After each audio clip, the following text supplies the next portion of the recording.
Hello one and all, and welcome back to Finding Right Sim Racing.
Evening.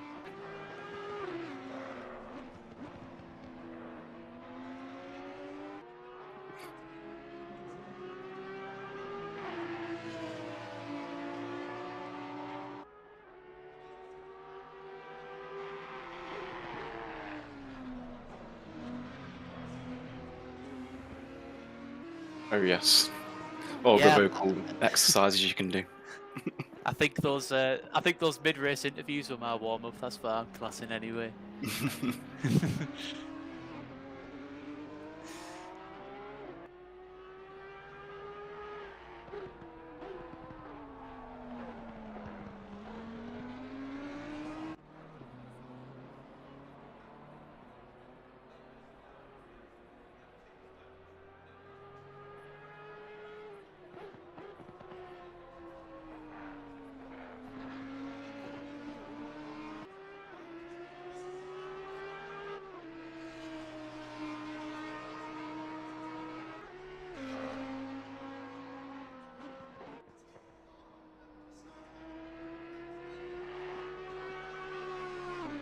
Oh, which layout we're doing? Is it the GP layout or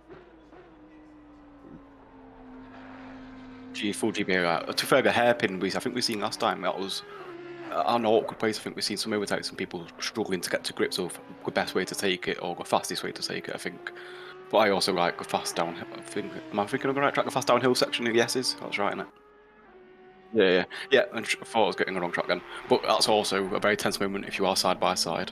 So, not necessarily tricky corners, but I always like watching cars battle down the messes because it can go wrong very quickly.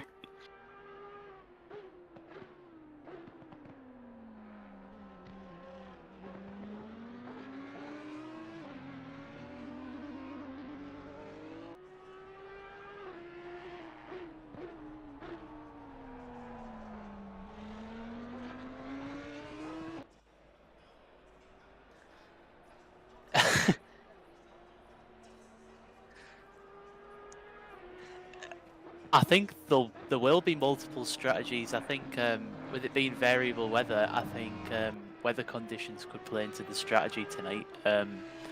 Last season we saw a little bit of rain, but not enough to trigger the wets, but it still caught people out. So I think realistically, we've seen a mixture of undercuts and overcuts work. I think it's more car specific and driver specific than maybe track specific. So I think it'll be down to driver preference and the weather conditions tonight on what strategy works best.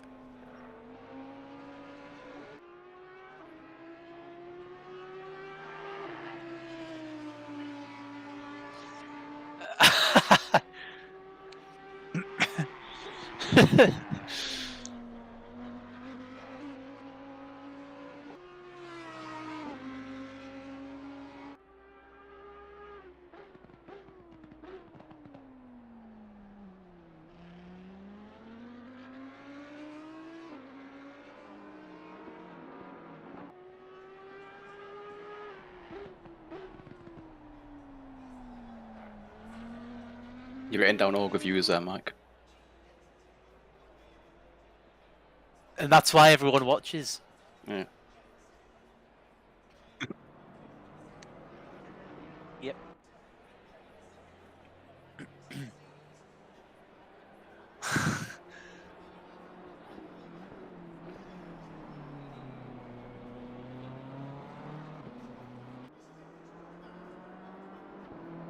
It's not that cold yet, is it?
Definitely, I think it can become hard if you see yourself out the battle for the main championship and there's nothing else to fight for. You start to think, what's the point? So, as I said, it gives, as you said, sorry, it gives all the drivers something to fight for, and also makes our job a lot harder to keep up with. But it's all part of the fun.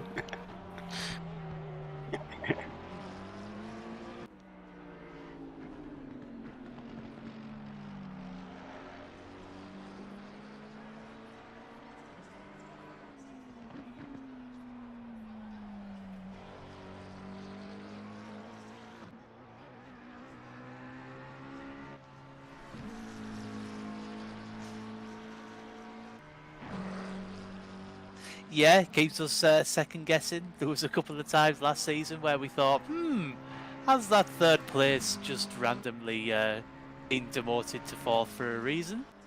For those who don't know, the top three didn't qualify last season in the second race of the sprint race, so it's similar sort of tactics in this new trophy system that we're doing for the rookies. So it keeps us talking about it anyway and guessing and keeps us. It's I was gonna say it keeps our tinfoil hats on, doesn't it?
Hi guys, can I interrupt quick?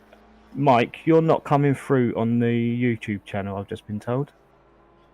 The other boys are, but you're not. How bizarre. I'll leave you with that one.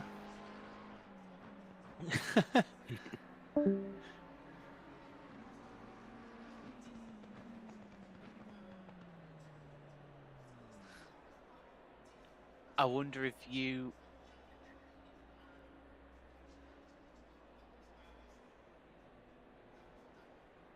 I'm just having a look now for you. How strange. Well, I don't know if any of the guys heard that from Adam there when he popped in, but in case he didn't, I might be repeating myself here. I might not be. Mike's having some difficulties, as some of you probably already know on stream anyway, by the lack of sound coming from Mike when he's speaking. So we're just doing some random fill-in now whilst the practice session comes to an end. My tip for last season, Mr. Kingston at the top of the leaderboard. He joined very late on last season, couldn't score any points, but showed very, very promising pace. So I think that's probably going to be my tip for qualifying. I think he'll carry that pace forward. I don't know about yourself, Luke. I know obviously Adam's reigning champion and we know he's no slouch, but judging from what we've just very vaguely seen from practice there, I know we don't have the data in front of us, but I've literally just loaded it up. We had the usual suspect of Adam down in P8. Alex, I think it is Alex Kingston, I may be wrong. Kingston was first in an Aston Martin. A couple of the Ferraris were up there. I know Casatarash was up there in the number 789. I do apologise if I've mispronounced that. Have you got any qualifying predictions? We know some of the quick guys from last season. Anyone to watch out for, do you think, today?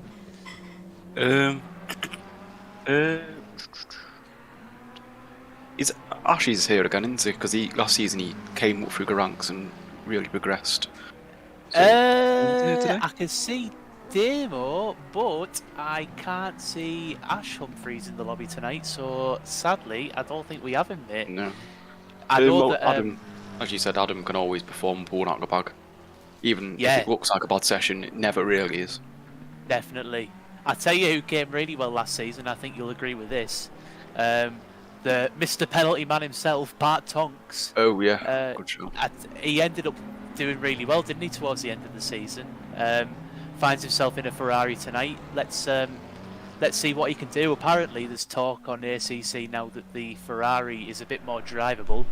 So I'm sure Rich Arnold and and Alan are probably kicking themselves that they've changed over to the Honda. But I think another shout in the Soul Lamborghini, Luke, and you might agree with me here, is Wes Beekhouse too. Definitely one to watch. Definitely. I think everyone we've listed there has always got potential, even not this particular round, but each round, to pull one out of the bag and surprise us. Definitely. It'll be Who was interesting. one of the newcomers last time? Remember his first race, he absolutely bossed it. I can't remember It was the name. Kingston. Was it Kingston? Yeah. Yeah. And he was P1 in practice there, so I think he's probably a good shout for pole, mate, to be honest. And then we've got the regulars in Dan Stevens, Alan and Rich down there, Lloyd Reed, Scott Balseeley, all regular runners, no slouch and no stranger to Donington. So even if one of these new guys doesn't necessarily nail it, you know that the usual suspects are going to be there to pounce and take advantage. Okay, Definitely. gentlemen, sorry to interrupt. I have sound. Yeah, apologies, folks. I gave a rousing speech at the start. It was like it was like Michael Sheen on a League of Their Own sort of levels of rousing speech. But apologies. Yeah, my Streamlabs for some reason has reset absolutely everything. And even though I tested everything earlier, something's gone wrong. Because I spent ages setting everything up and it's just all gone wrong. So apologies, technical issues. But I'm back and my voice is being heard, I hope. At least it is showing my side that you can hear me. So fingers crossed. Yeah, I'll double check for you now. Yeah, just enjoying listening to you boys chat away there. Yeah, so we've had a couple of times so far, and Kasatarash, I think is how that's pronounced, or something to that effect, is currently top of the timing sheets. Foster is just behind him by 0.3 of a second as it stands. So we're keeping a good eye on that. Bart Tonks currently in third position. So I'm looking for somebody who's about to start a lap. So you can, Aaron, take us through a lap. Yeah, certainly. So we jump on board now with Paul Prescott, I believe, in the Mercedes as we work our way down into T1. You can see the guys using a lot of the pit exit there to help him to turn in. Oh, he's understeered off. That's such a shame. But you had the right idea with T1. You want to really, really widen the entrance to sort of open up the exit, if you like. As we work our way down the S's, it's all about keeping the momentum in here. Very tricky braking zone, so easy to lose the rear on that right-hand kink as we go past the old bridge. I believe it's actually called Old Hairpin, weirdly. As we build our way back up the hill now, very easy again to run wide on exit here, which Paul doesn't. He uses all of the track that he should. Blind right-hander, you've got to know when to turn in and try not to run on the outside again, which isn't usually a challenge in these GT cars, but it is for us in the touring cars. As we build up now to the final part of the lap, very important to nail this chicane. Take as much curb as you dare, be as aggressive as you can. You can make up so much time there as we build our way up into the Melbourne hairpin. Very weird hairpin. This is a bit of a square one, if you like. It's almost like a double apex, depending on how you take your line through there. But Paul seems to have done that pretty nicely. It's been a clean lap other than turn one. He'd probably be ashamed of that. But no doubt he'll come back with pace as he runs a bit wide again there. And we're back onto the start-finish straight. So not the cleanest of laps, but you can certainly see there was potential there for Paul. Yeah, certainly. Sorry, Dougie, I kept talking over you. It wasn't intentional, but is audio okay? Audio is all okay, yeah. There we go. Sorry about that, mate. I was No, it's fine, don't worry. determinedly trying to get back on track. So, yeah, we've just seen a couple of faster slaps pop up while we were looking at Prescott's lap there. Great insight, as always, from Aaron. But one of our newcomers, John Beaton, I hope I'm saying that right. It looks like Beaton, not Betten, is currently top of the timing sheets, ahead of Casatarish. So Alex Kingston currently down in third. He's in the Aston. That's a brave choice. Plenty of nice quick drives out there. This is getting my juices flowing, gentlemen, because it looks like it's not going to be any sort of 1 or 2 horse races this season, if this is anything to go by. And we certainly know that Wes Beekhouse and Adam Foster have got pace, and Wout as well. Yes, and they're in third, fourth, and fourth, fifth, and sixth at the moment. So it's shaping up nicely, isn't it, Doug? To be, early doors, but looks like it could be a juicy season. Definitely. As we say, we like entertaining. We don't want, in essence, an easy prediction. Especially when we're making our race predictions, we don't want it to be too easy, and we're not good when it is easy. So God help us this season. I mean, when you think about it, as well, like I say, and I know it's the opening race, we're trying not to get too overexcited, but all these new drivers, you've got some quick guys out there by the look of it. It does give us a bit of an indication of where people are. But this is before we apply, reverse grids and sprint races and ballast and, all these other things. So, bodes well for an exciting season, I think.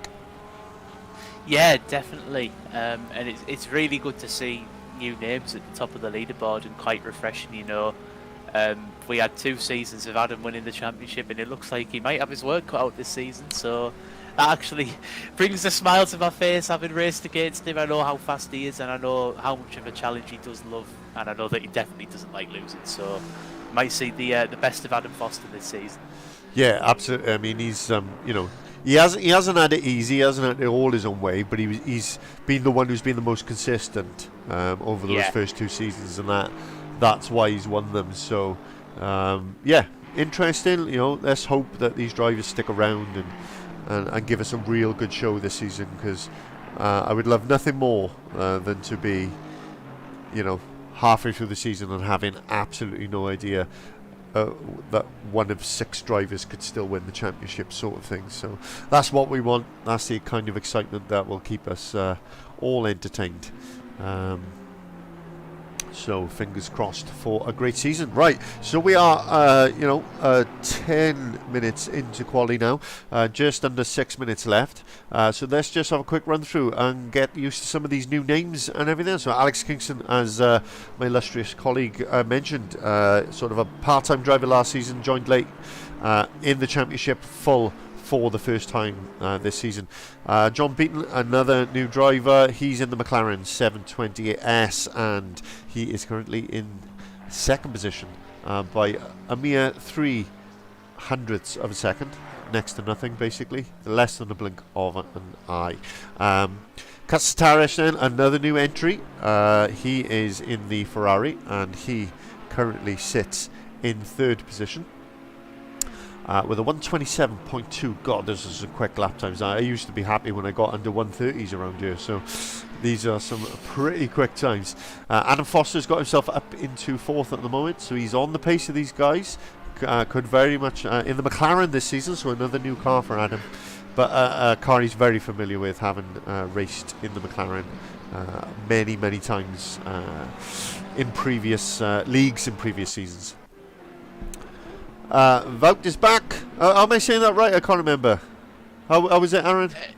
You were the one who correct. Wouty. Yeah, that was it. Yeah, I knew it was something like that. Apologies, Wouty. I will get it right at some point.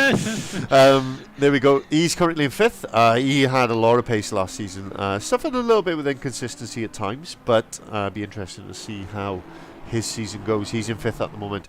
Wes, he's back in the Lamborghini. He's in the monster Lamborghini. And that car and driver is a combination, again, that he's very familiar with. and he pushed Adam pretty much all the way last season, but having missed a few rounds, he didn't really have any room for manoeuvre when it came to dropped scores, etc. So it wasn't to be his season, but certainly expecting him to be there or thereabouts. Michael Mooney, or Mr. Mefferson as he was previously known, he is in the Merc this season after a season in the Honda. He's ditched the Honda, he's in the Merc, and teaming up with Paul Prescott, I believe. I think they both got the same quite colourful Mercedes, and in 8th position at the moment, but in the pits, wherever he is, there you go, is Damien Humphries. Good showing for him so far. And his brother's missing tonight, as we said earlier, but good showing from Damo, up in 8th position. It looks like he's done with quali and just getting his setup done ready for the race. Bartonks, there he goes in the Ferrari, same colour scheme as we've seen before, still number 33. I'm sure that's a nod to his compatriot Max Verstappen, no doubt. But Bart in a new car this season.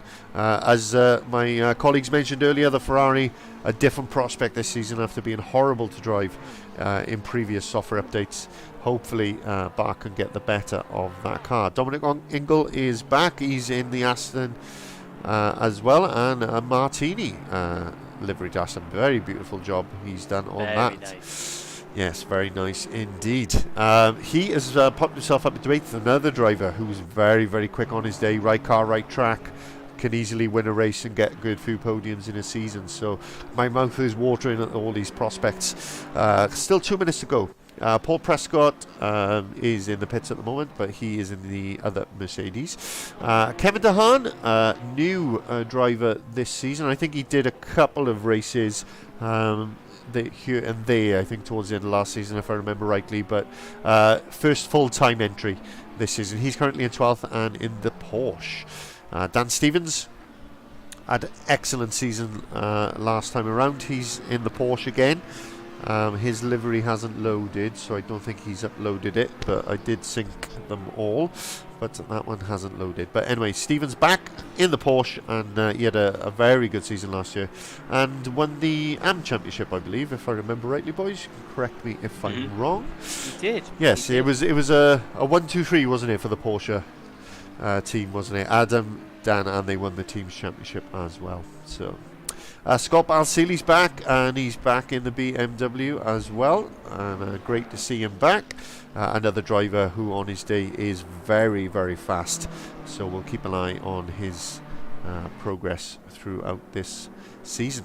Lloyd Reed, he's in a new car.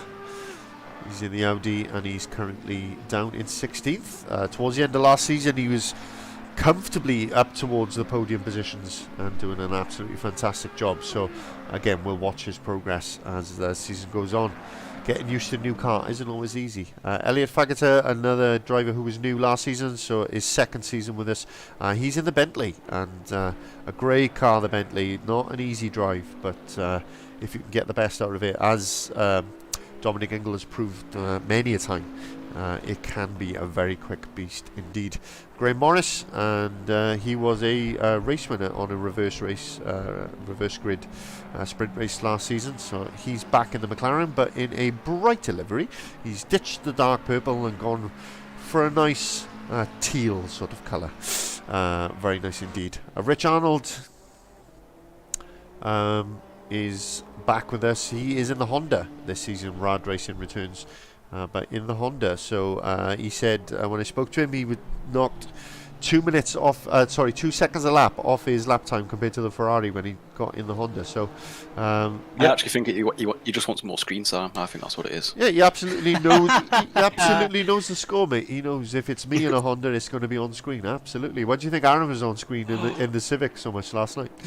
I've just, sorry to interrupt, Mike. Look at the top 3 and how, in fact, the top 5, and look how close that is. Wow. Yeah, sorry. Apologies, folks. There are so many drivers. I haven't been able to get through everyone, and I've even missed people. But yeah, the session is over. Those on a lap can complete it. But my colleague is correct. The top driver at the moment is Foster with the 27007. The boy just won't lie down, will he? He won't give other people a chance. He's just relentless, absolutely relentless. I'm joking, of course, absolutely joking. But Foster has squeezed out a pole.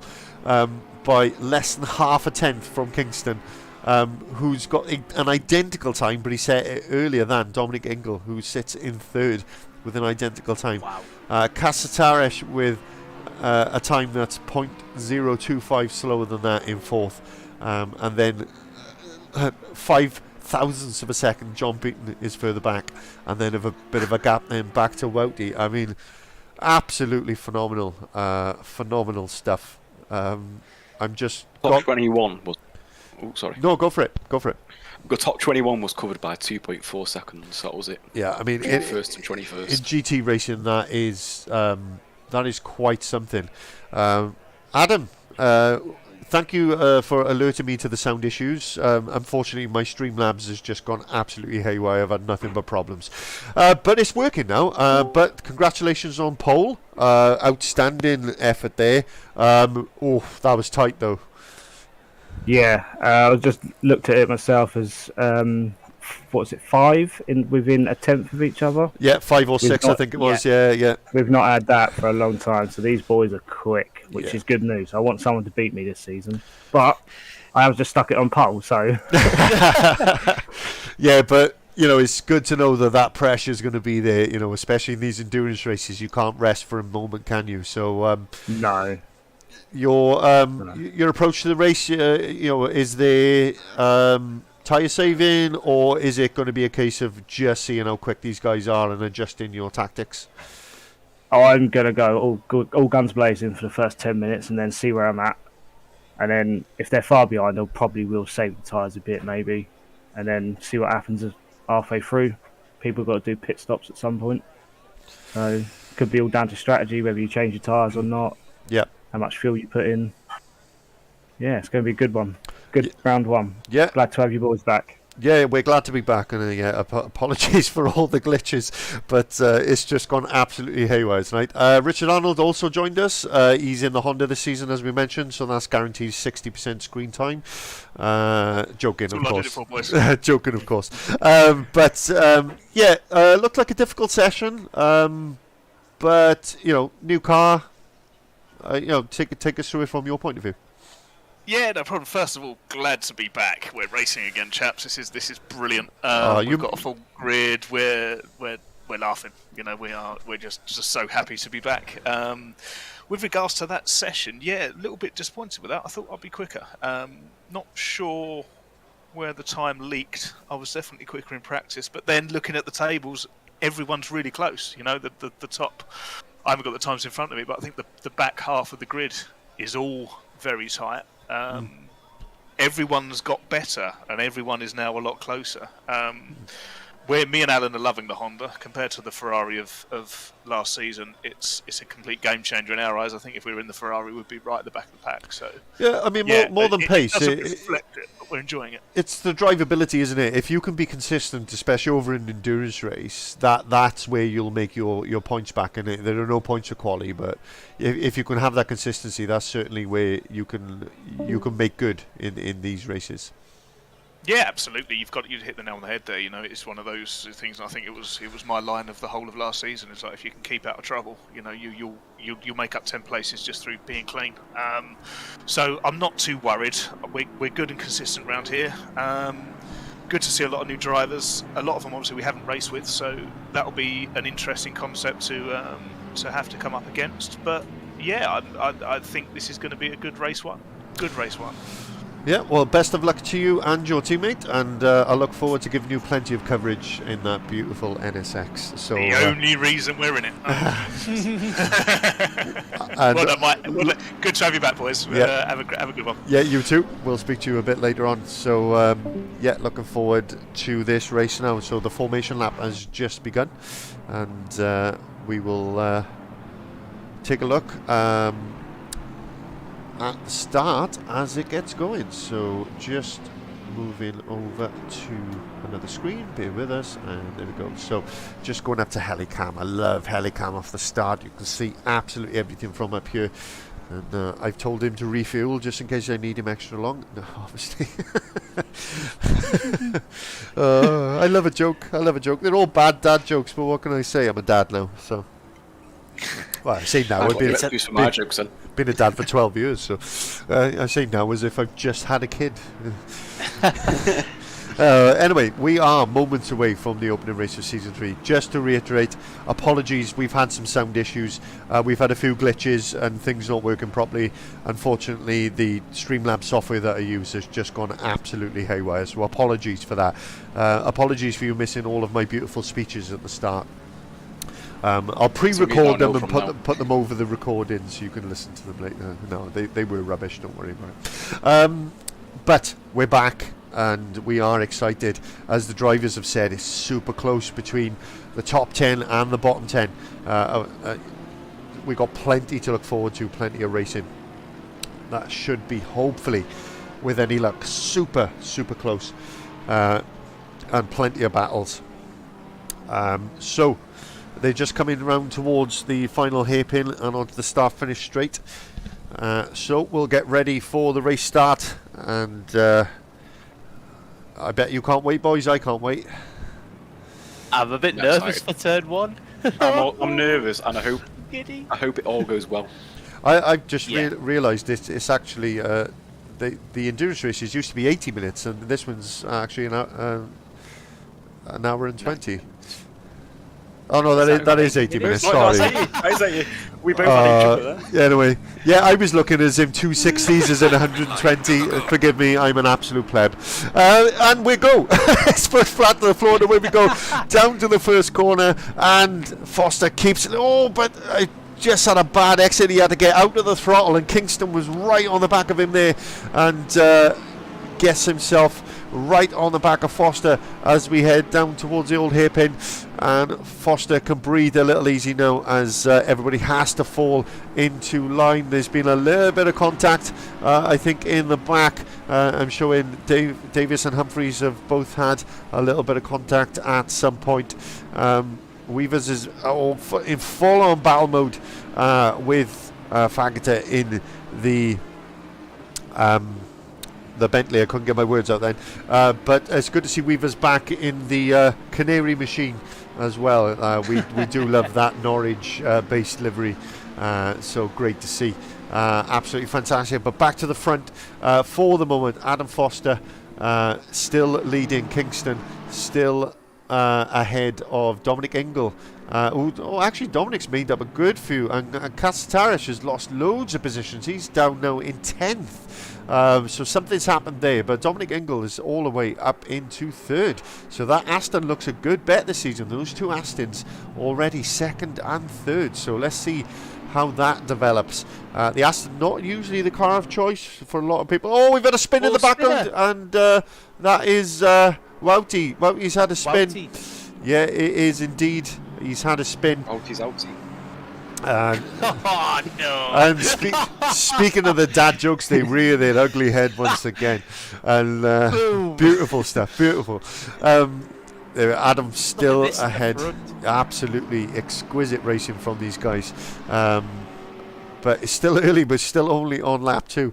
There is still 1 hour and 18 minutes left, not 118 minutes, Michael. You absolute pleb. I tell you what, Mike. Very good start for our one of our new guys, Dahan in the Porsche. Look at where he is, P6 at the fastest lap as well. Yep, P6 fastest lap. Absolutely right there, mate. He's doing a fantastic job. This will be a real test for some of these new drivers. Not a lot of them will have raced for 80 minutes before, which might not sound a lot. When those who think endurance racing think, the 6 hours of Spa, the 24 hours of Spa. I think Dan and Elliot might have had an incident, Mike. They've dropped down the order big time. Yeah, no problem. Let's take a look at the replay and see if we can see what has happened. We're going to just take a look. Also, Elliot got spun around and then Dan... Elliot come back on, just tagged. He just lost it. And tagged him while he was trying to come back on, which is a huge shame. But yeah, there we go. Beerhouse has just set the fastest lap of the race with a 28.3. But nice. Yes, bit of a shame there, and probably an avoidable accident, but yeah, is what it is. So Alex Kingston's up ahead of Dom, so Dom now down to third. Let's take a look at the replay again and just see if we can see what happened to Dom. So I think Dom was always yeah. P3. Oh, he was, sorry. No, sorry, he was beaten, I saw. Had lost a position. Sorry, yeah, I was looking at the wrong graphic. He was beaten, I saw, he'd lost a position, but he hasn't. He's actually still where he was previously. So I'm just talking absolute nonsense. As usual. No change there. But there we go.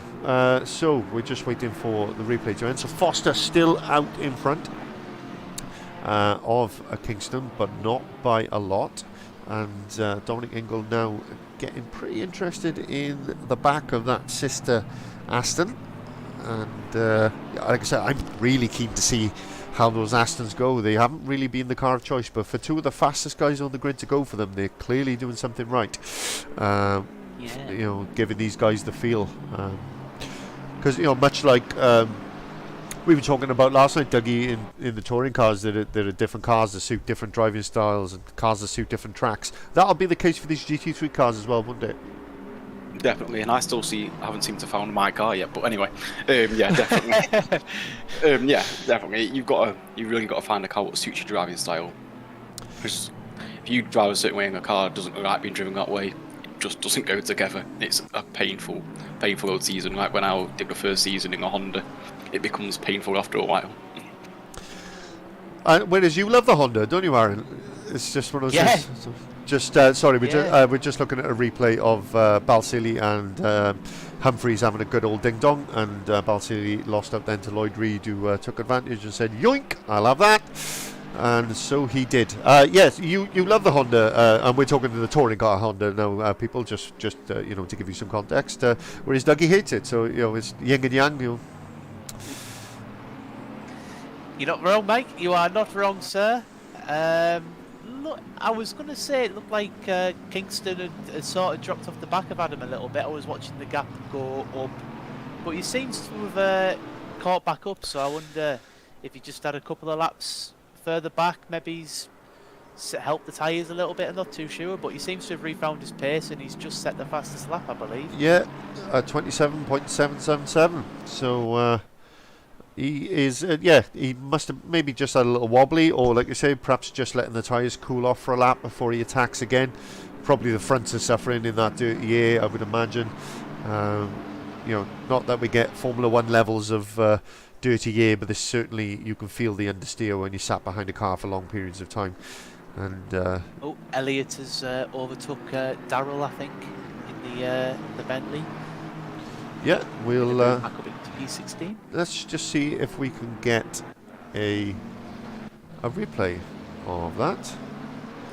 So here we have Elliott Fagter just pressuring Weavers. Oh, he dives for the inside later on the brakes. I thought for a minute we were going to see him move around the outside there. I was about to get really excited. No, it was just textbook, I'm afraid. But an overtake nonetheless, and we like overtakes. We like them. And Lord... Michael and Bart have overtook each other as well. Michael Mooney and Bart Tonk. Yeah, it looks like Bart might have had a bit of an issue. So again, we'll take a look at the replay. Let's go back and see what has happened. So... Bart's just runs super wide,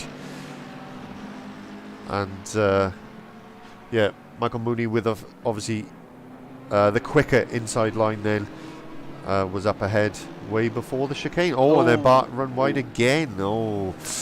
Bad times for him. And Bart times or bad times? Oh, come on, these jokes are getting absolutely terrible stuff. So I've just gone to the wrong drive. I was looking to Humphreys and Reed and Balsillie were having a bit of a battle, but I think we've missed it, unfortunately. Point 2 at the front, point 3. Not sure where they are on track, but that is very close. Yeah, very close indeed. So this is a little bit behind. We're just waiting for the replay to end. So it'll skip in a moment once it finishes. And I can jump back on it. There we go. So just coming down towards the hairpin, I believe. So Seems like the McLaren's a little bit better on the brakes, but Kingston's almost able to carry the speed through the corners. It's a bit of a funny one, that, actually. yeah, I mean, front engine versus mid engine certainly could be playing its part. You know, the McLaren should technically have better traction, but you know, with the right setup, that Aston's going to be much better going through slow speed corners because all the grip's going to be on the front tyres. Do you think? Yeah, that's got to be it. And I mean, it seems like Kingston's actually faster down through the S's in this earlier part of the lap, because that was where the gap was lowest. And then it seems like on the back straightaways, Adam's almost able to pull back away again. So this is what we were talking about earlier, though, with different cars and different driving styles. It's going to be a battle of who can utilise the strengths of the car the best. Yeah, totally. What we want to see is, all right, you know, Adam might be strong here, but hopefully, Dougie, you know, that Aston will be quicker at the next track, and you know, we want to see them much like we do in F1, you know, where you know the Red Bull. All right, not so much this season, but you know, in the earlier part of this season, Ferrari was suiting some track, Red Bull others, and that's what we want to see from these guys, isn't it? Is different people suiting different tracks and battling each other. Definitely, I think it also tests drivers as well, because if you know you're not going to be best at this track, you know you got to push up a bit harder, you got to push at 110% just to make up for a lack of, I don't know how to put it, suitability with a car with other tracks. So you've got to push yourself rather than a car, I suppose, is one way of putting it. Yeah. And just as you were talking there, John Beaton just having a look up the inside into the final hairpin, trying to get past Ingle, but he couldn't quite get that done. So he falls back into fourth place. And that all stemmed from Adam's defence there at the chicane. It caught Kingston out, which then gave Dom the run on Kingston, but then he had to back out, and then that brought Beaton back into play. This is what we want. The top five all in the same frame, and it's causing carnage when one driver develops a defensive move. You know, no one's got it easy. If someone makes a mistake or someone has to back out of a corner, there's four other guys there ready to pounce. Yeah, absolutely. And somebody who probably should be in this battle, but for a mistake in the opening exchanges, is Kastarish as well, because he was right up there in quali, but he's pressuring Dahan now.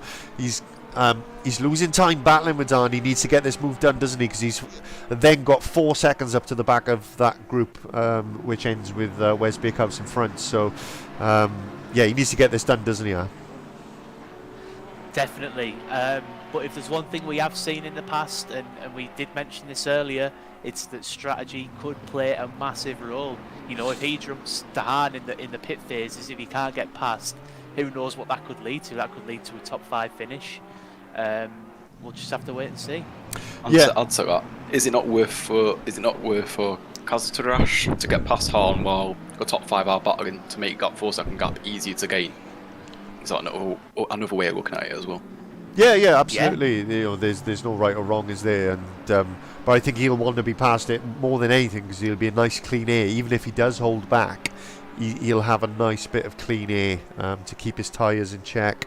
But you know, just thinking about, you're talking there, Aaron, about tactics as well. But the slightest little knock could cost you 3 seconds in your pit stop, because if you have to repair any aero, that could be 3 or 4 seconds added to that 30-second stop. So that's something the drivers will be aware of in close combat as well, you know, not damaging the car, because not so much the performance you lose during the race itself, but the time you lose in the pit stop, which can be so vital in these endurance races.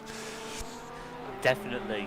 We've seen some really close finishes in the endurance races, and you think maybe it's like a daft second in a pit stop's the difference between finishing at 1 position or even 2 positions higher. I mean, look at that top 5. If one of those guys picks up a little bit of damage, I mean, if Adam picked up a bit of damage now, that could be the difference between 1st and finishing 5th. Like, it could literally be that serious. So, yeah, brilliant point that you make. Okay, we just showed that Kingston was in first place, and he was for about that long. And then Foster just managed to outbrake him into the hairpin, and Kingston choosing to fall back in the line rather than try anything too brave and cause an accident at this early point of the race. But again, they're concertining up really, really close through this tight, twisty section. So yeah, we're getting some brave moves and some sexy stuff happening on track. So just keeping an eye on the battles just to make sure that we don't miss anything. But I think Prescott has just had a bit of an issue. So I'm just going to take a look back at that and see what's happened here. So here he is ahead of his teammate.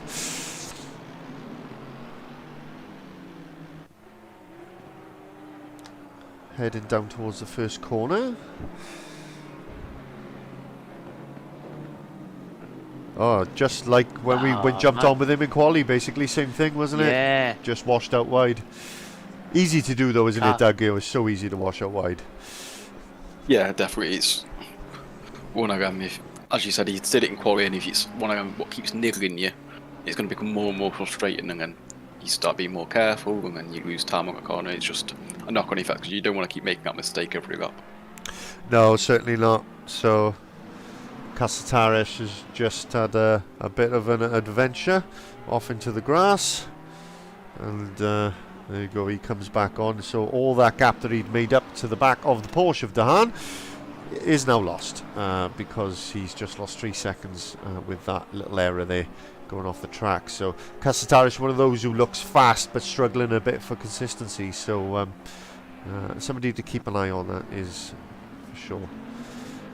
Wouty battling with Fagota at the moment. He's down in 17th now. I mean, a driver that we were probably tipping to be comfortably in the top 10 and maybe even battling this top 5, down in 17th. He's having a bit of a stinker, isn't he, Az?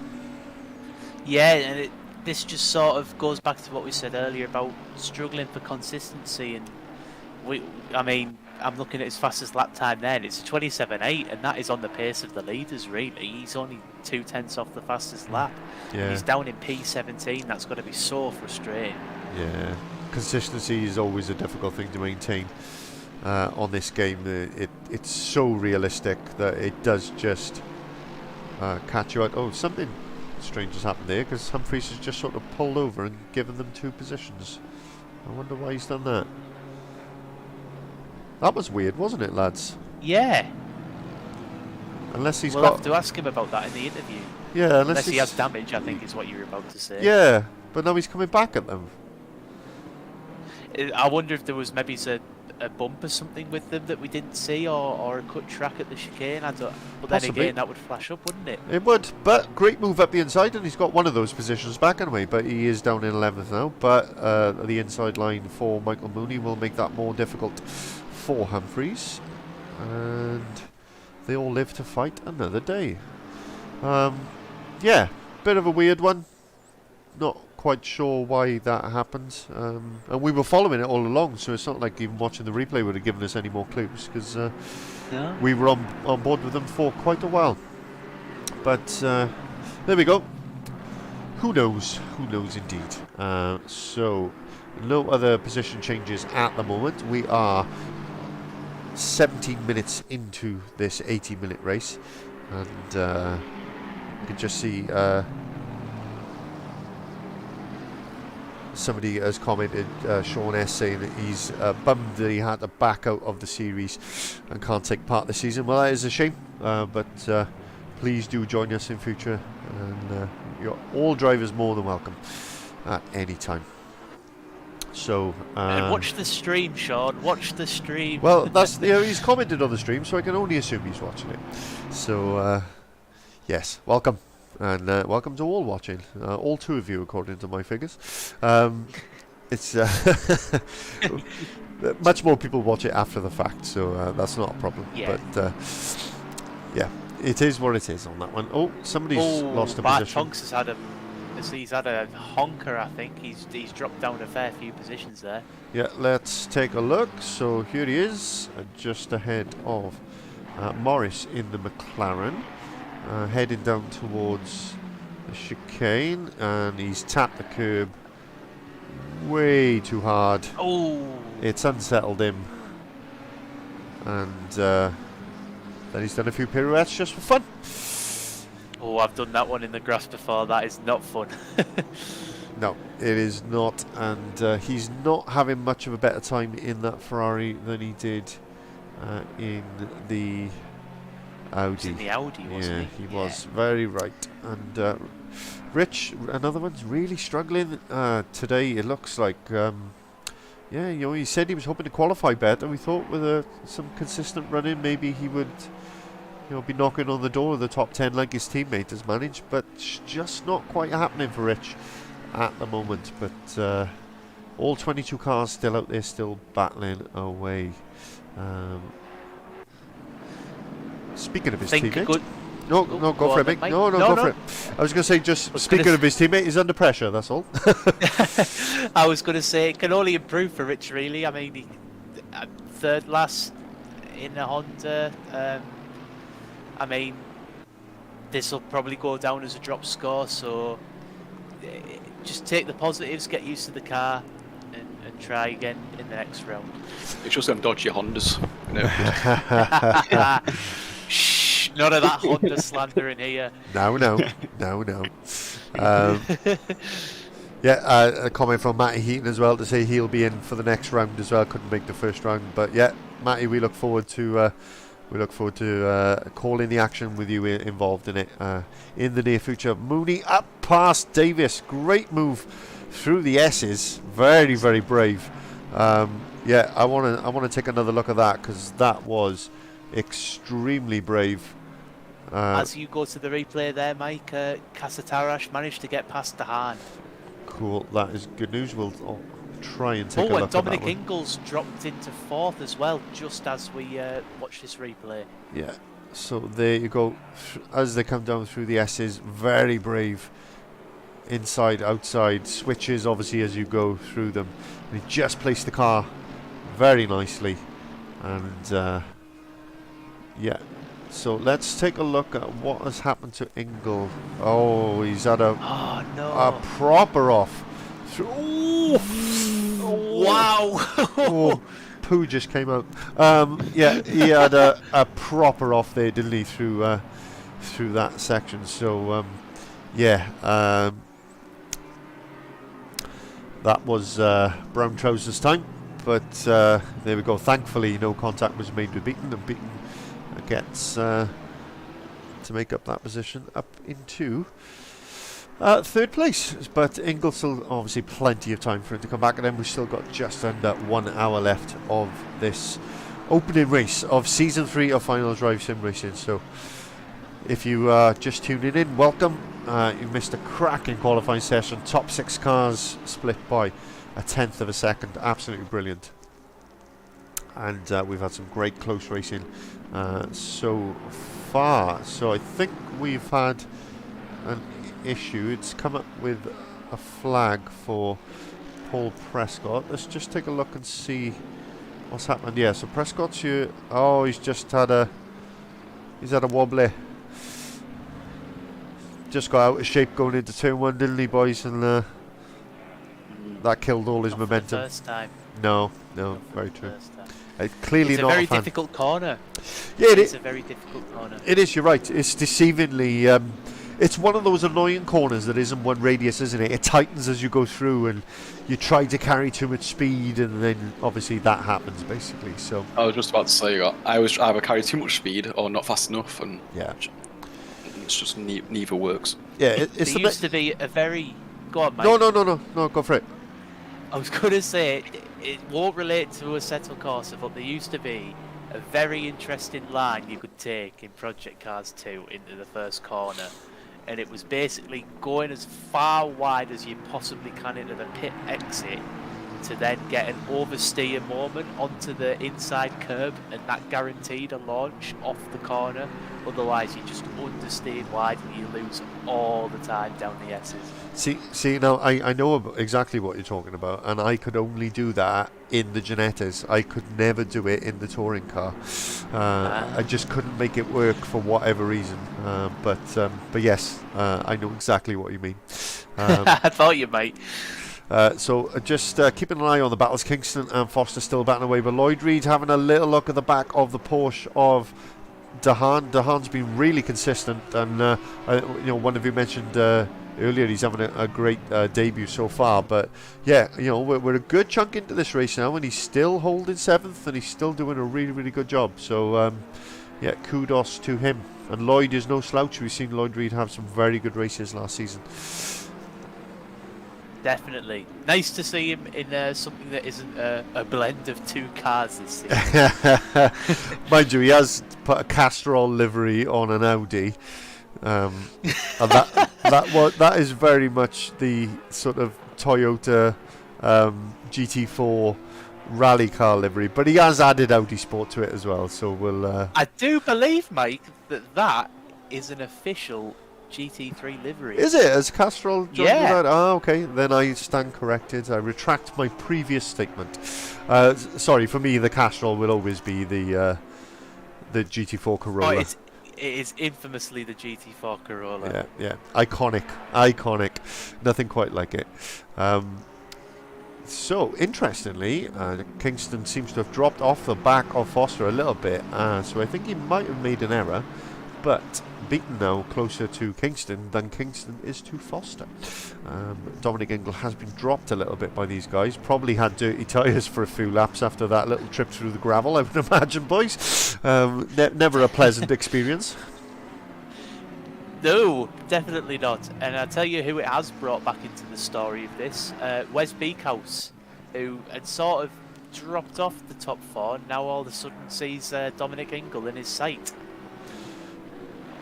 Yep, just taking a look at our replay, I saw that Wouty had lost another position and he's run super wide through there. I think this just isn't Wouty's track, is it? It's No. It's not his thing. And Lloyd Reid has just got past Kevin Dahan. I'm just going to see if I can just grab the replay. We're on board with ZP. Yes, there, it keeps doing that. It keeps... where's it gone? Where is he? I've missed it. Stupid thing. Damn it! Yeah, it for some reason it keeps swapping to the previous driver who I was with. But yeah, Kevin's had an off. There was a very brief off there, wasn't there? Yeah, he has had an off. Didn't seem to lose too much time though. No. He's just lost about a second, but he'd already been overtaken by that point anyway, so he just needs to get his head down and carry on with it. But Lloyd Reid is up into 7th position in the number 80 Audi that I mistakenly said was not an official livery, but it is. So there we are. That's me just being a pleb. I only know that's an official livery because I ran it. I've run that car before. Oh, you picked a good time to jump on board there with Rich. Yeah, I was just about to say, Rich looks like he's about to make a move on Bart, and then they were battling down through the first couple of corners, but then Bart with a couple of offs. Yeah, he doesn't look happy, does he, in that Ferrari? So far, he looks like he's struggling a bit. Doug, what do you think? Definitely, I think. I don't mean anything against Rich, but I mean for Bart and Rich to be battling together where Bart's usually way up top, he has to be struggling. And I don't mean that in an offensive way either. No, I know what you mean. You just don't expect him to be sort of down there, but nevertheless, Rich has got himself up a position, and he's now in 19th, which I know he won't be happy with, but still a long time to go in this one yet, so none of these drivers should be given up quite yet. Interestingly, Mooney has completely dropped his Rich's teammate Alan Davis as well, so he's 7 seconds behind him now.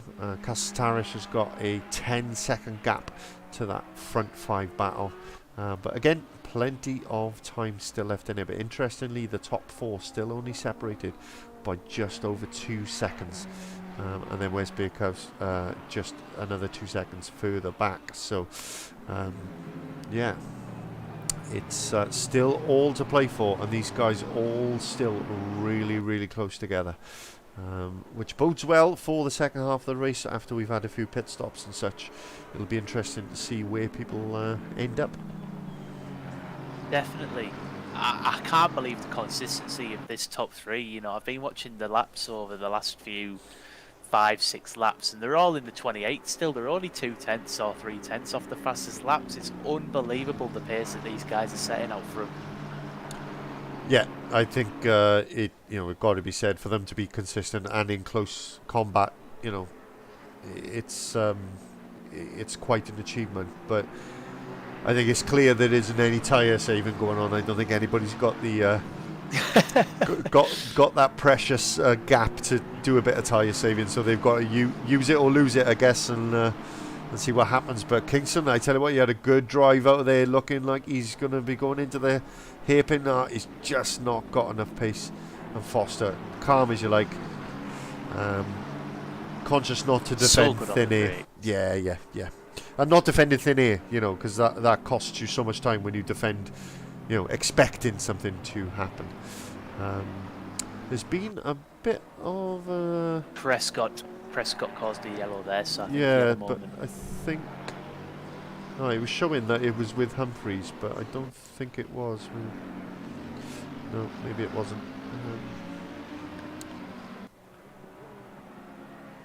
Just keeping an eye on it, but I can't see. Oh yeah, just bounced on the curb. Yeah, you just can't use the curbs around you at high speed. We've seen that with a few cars now, where they just keep losing it on high speed on the curbs. So it's just not having it. I was just going to raise a point there. We were just saying Foster is so calm under pressure. I think that's because he's so used to being first. I suppose if I was first in a race, I'll feel more pressure because I'm first. I think there's less pressure on Adam because he's so used to being first. He can kind of soak up the pressure better than, say, someone who isn't so used to being at the top spot. Possibly. I mean, I don't know what you think about it, Aaron, but my opinion on that is that he just doesn't seem to feel the pressure. I mean, you just don't see him make mistakes, whether he's, starting at the back for a reverse grade, qualified on pole, qualified 5th. He just doesn't seem to make many mistakes. I think we've seen, 2 mistakes over 2 seasons, and one of those was a track limits drive-through penalty, and we've seen him have one little off. I mean, that's unbelievable consistency. I think he just doesn't feel the pressure. It probably doesn't even cross his mind. He just sits and just goes for it and just is in his own zone almost. I mean, I don't know what you think, Aaron, but he just seems to give me that impression. No, I mean, I think I think what I learned racing against Adam is he can push, but he knows where the limit is. You hear these guys on TV talk about how the best drivers drive on the limit and never past it, and I think that's why Adam's really, really, really good. He knows where his limit is, and his limit is very high, as it just so happens to be. So he's able to lap on the limit, never over it, very consistently all the time. And I think if you do that, you always provide an answer for the people behind you, whether they're faster or not. I mean, we're seeing it tonight. Kingston's faster here, and it doesn't matter what he does, Adam always has an answer for being, in the slower area of the track for the McLaren, and I think that's what separates a great driver from a good driver. It's all good having the ability, but being able to stay on your limit and know how much you can push the car limits your mistakes and makes you a fantastic driver. Yeah, I agree. And from my experience, like in the GT3 cars, I love driving these. I've loved some of the off-season endurance stuff. Me and Aaron have been lucky enough to join these guys on track and take part, and that ability to be on the limit consistently is something that I can't do in this. I just don't have that ability. I can put a faster slap in, and the next one will be a second and a half slower. I just don't. It just gives you the respect, doesn't it, as well? Yeah, absolutely, it does. Yeah, really respect their craft. So I'm a bit closer to it in things like touring cars and some other categories as well. But these, as much as I love them, and I love this software, I haven't got that ability to be that fast, that consistently, which is probably the main reason that I'm sat in the comms box talking to you, beautiful gentlemen, rather than out there racing. There's been... we've got our first pitter.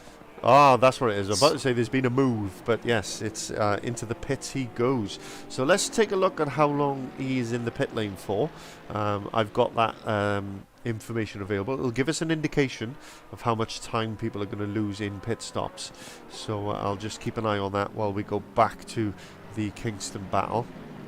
It's not quite halfway distance, is it? We've got 46 minutes remaining, so it's getting there, but not quite on the halfway mark. No, he's gone a bit early. Could be trying to buy himself just a bit of space, maybe. Weaver's also now into the pits. So he could just be trying to get himself a bit of space on track. Perhaps he's stuck in a battle that he can't quite take advantage of. So an early pit might just be the answer. So very true. We will see. But I'm just keeping an eye on his total pit time. It's just over a minute as it stands. There we go. It was 63 seconds. So we can keep an eye now, for people who perhaps go for new tyres and try to get a pace advantage a bit earlier, maybe that type of thing. We can keep an eye for. Your average pit is going to be between 60 and 63 seconds. So the gap will need to be less than that for people to come out in front if they try the undercut. But will they try the undercut for that? We don't know. Will they jump first? Will they react to somebody else pitting? All this exciting stuff is yet to come. And the pit stops, Dougie, have always given us a bit of drama, haven't they, in pretty much every endurance race that we've had. We have, and I'm sure every time we mention pit stops, we always go back to that one race. I can't. Was it Monza? Imola it was, yeah. Imola, sorry. And what was it? Front three all switched around just because of pit stops or something to do with the top five. I can't remember the exact it, but I remember it was all screaming and shouting about it. Yeah, the front three all kind of got slightly switched around, and then two of them got caught in an accident with a back marker, wasn't it? Which was Foto Galanos and it was Dominic Ingle, I believe, got sort of caught up in a back marker accident, and that was an interesting race, that was. But we always, as you say, we do always sort of hark back to that, and it sort of feeds our enthusiasm for these pit stops, doesn't it? Because I think it defines why pit stops are so key to keeping endurance racing interesting as well. I think 'cause if you just had it where, obviously not realistic, but where you just raced for the hour and 20, it becomes very boring. But with the fact we've got pit stops in there, adds that excitement. I think that kind of defines why pit stops are exciting. Yeah, it does. The pit stop in itself isn't exciting, and I know people get annoyed when you need pit stops or safety cars to make things exciting, particularly when you talk about categories like Formula 1. But it's just part of the game, isn't it? And that, I don't know if you agree, Aaron, but it's just part of it. So it's a different type of excitement. Not all categories can be nose to tail in the same way the touring cars is. No, definitely. One at a time, boys. One at a time. He's not on camera. I was trying to I'm not on camera, guys, because a tarantula has just crawled on my leg. I had to mute myself because I did let out a little scream, and I've lost it now, so I feel fantastic. But I wasn't listening the entire time. But you're absolutely not wrong. I'm going to shakily rejoin camera. I don't dare sit in my chair because it crawled on the chair, and now I don't know where it is. I gotta be honest, I probably would have ended the stream and left the room by now, so kudos to you still being in your chair. We've had a question from Matty Heaton, who will be racing with us next week. So he's asking, has something happened to Wes, or is he just off the pace? Well, his best lap time is only about 4/10 slower than the best of the guys ahead of him. So I can only assume, Matty, that he's trying something different. Dougie, you go first, but if you can both answer your opinions on that one. But I get the feeling that he's just holding back a little bit. Yeah, potentially he's just going, is there a need to push, as we said before, saving the tyres and just waiting, see if there's an accident, he can gain that time back without having to push the car. I don't know. I suppose it could be. I assume it would be tactical. Yeah. Or I'd like to think it is anyway. Yeah, Az? I'd agree with Dougie. I can't quite put my finger on why else it wouldn't be tactical. It's very strange, isn't it? Yeah, it's just a bit out of character, really. I mean, he is in a new car, but it's not a new car to him because he has driven it before. And the Lamborghini and the Audi do have similar characteristics. Oh, Foster's into the pit, so Foster is the first of the front runners into the pit lane. So there we go. The pit stops coming thick and fast now. So remember, that gap that we're looking for is if his gap to the leader is less than 60 seconds, he'll retake the lead. So this is Kingston's chance now. As Aaron was saying earlier, he's been faster through parts of the circuit, but not fast enough to make a move. Has he got enough tyres and enough fuel to really push now for a couple of laps? Try and get that 2 or 3 seconds that he needs to do the overcut, as it would be. It's getting exciting now, boys. It is. This is what we were just saying before. It's starting to mix it up a bit. Yeah, absolutely. Oh, somebody's had a... Oh, that's not where you want to see a car in the middle of the road. So Interesting noises by Luke Dugdale. it's Mark. That was a flashback to last night, and I went the wrong way and into the car. Yeah, that was Mark Shepard there, just having a little bit of a spinneroonie in the McLaren, but thankfully no harm done. So Foster is out of the pits. It was a 56-second stop for Foster, so a bit quicker than the one we saw earlier on from Scott Balseeley. So yeah, could well have better mechanics. There we go. So Kingston has pulled the trigger straight away the lap after. So in answer to my question, has he got enough pace to stretch his legs and get a bit of a lead? The answer is no. He didn't have enough tyres left, clearly, because he's gone into the pits. So Beaton is now your sort of temporary race leader, for want of a better phrase. You have to assume that Foster is still de facto race leader, but he's in traffic now. Foster, is behind these people. They've got no obligation to get out of the way. These will not get blue flags. So these are just drivers now that he is racing against. Now, whether they'll be nice and let him go through, I don't know, but Foster will be losing time. Where's Kingston in relation to Foster now? So Kingston is at the edge of the pit. He's done it.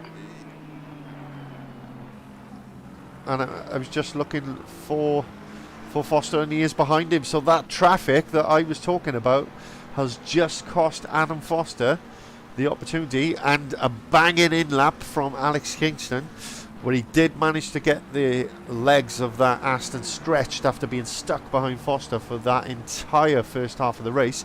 And Alex Kingston has jumped him and is now in the lead. Now the question is, can John Beaton do the same thing? He's had another lap. Dominic Ingle now goes out into the lead. He's also one who could potentially stretch his legs a little bit and get it done. So let's keep an eye on Alex Kingston. He is the one now. He's just coming down towards the chicane. You can see Foster behind him. Foster must be screaming into his headset in the house. He can't believe his luck. After a perfect first half of the race, he's just been overtaken during the pit stop, so a lot of work to go.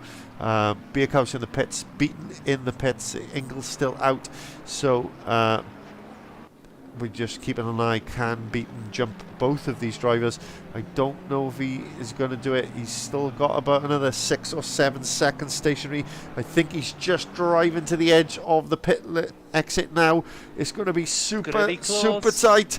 There he is, just coming out. Oh, and he's jumped Foster. Wow. But he's come up behind Alex Kingston, but only by a gnat's wing. Absolutely phenomenal. And Kevin DeHaan's hoping the race stops here. Red flag, he's saying. I'm second.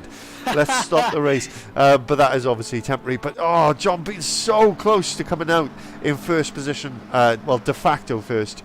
But he is second position. But I'm sure you'll be pleased he's jumped Foster. Foster losing out so much in those pit stops.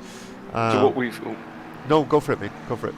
I was going to say, what we've worked out is Foster's got fast mechanics, but Ferrari's just strategists.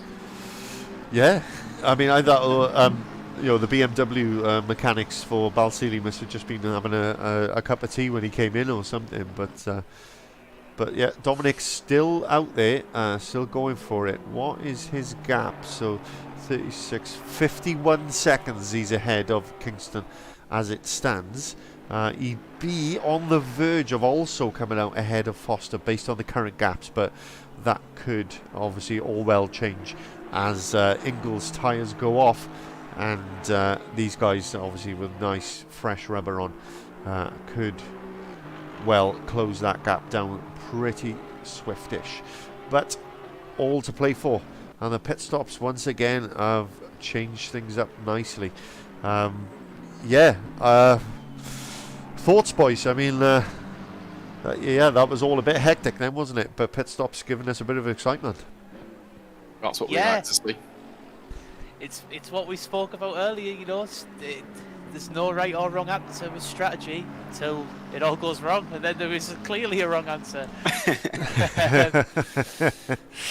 Be interesting to see. I'm just looking at the gaps between Dom and Adam and all that, and it seems like the gaps are actually going up in favour of Dom. So is he going to bring himself back into play for this battle for the lead? Yeah, I'm just looking. It's difficult to tell because he's dropping Dehaan by about a second a lap, but then Kingston's catching Dehaan by about half a second a lap to a second lap. So it's a bit all over the place at the moment. I think until Dom stops, we're not really going to know. But he's still going for it. His last time was a 28-1, and Kingston's was a 27-3, and Beaton was a 20. No, Beaton's was allowed. Adam Foster was a 28-6. So Foster's actually lapping slower than Ingall at the moment. So a proper challenge on Foster's hands now. So Foster is 54 seconds behind Ingall, so if Ingall pitted, it'd be pretty close, no? Yeah, at the moment it would be pretty much neck and neck. But like I said, the last, Foster's just gone through, and he's doing the same lap times as Ingall, really. So it'll be neck and neck between those two coming out of the pits. I mean, most of these guys' pit exit has been 54, 55 seconds. So really going to be close between those two. But of course, Dom's going to have much fresh tyres when he does pit, which is going to give him an advantage in the latter part of the race compared to the guys ahead of him. So maybe that's what he's doing, thinking he can absolutely thrash the guts out of it, for those remaining laps whenever he does pit. And he's got the fastest lap too, Ingall, as well. Yeah, 27.8, which for a racing lap is absolutely phenomenal. Only 0.8 off the qualifying time that we saw for pole position. I say for pole position, for the top 5 really, because they were all separated by less than a blink of an eye. Oh, we've got Mr. Clenneth Bowers on the viewing committee. Clen, we miss you, my good friend. I can see he's just left a comment saying, look at that beautiful bunch of men driving. Never mind the men driving, look at the beautiful men in the comms box, please. The men driving, you can't see them, they've got helmets on. Dominic Ingall in the pits. Oh, Ingall into the pits, so this is it now, this is key. Is he going to be able to jump Adam Foster? Or no. I could just see him exiting there, he's not done it.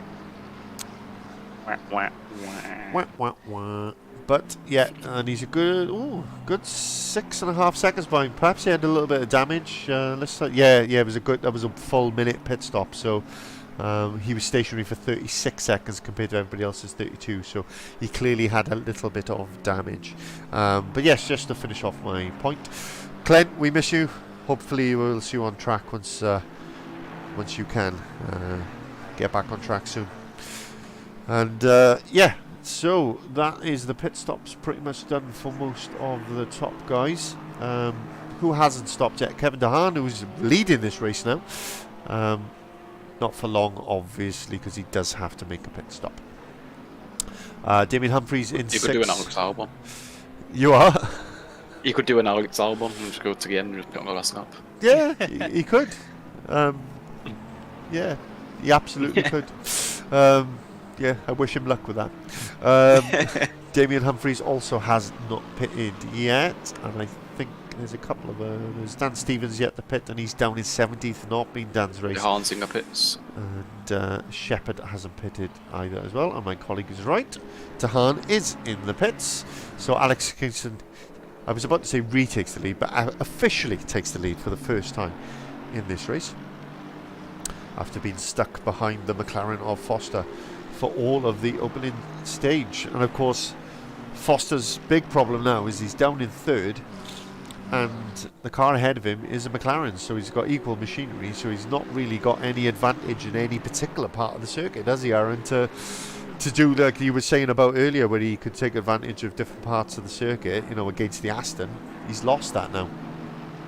Yeah, I think this could be a real challenge, but again, I mean, he's setting the fastest laps of 27.5 versus a 27.8 last time round for Beaton, so is it going to be a case of slowly but surely creeping up on the back and a last lap dive?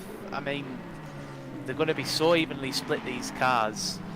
This is going to be a difficult pass, but I think it's going to make for good viewing and for good commentating.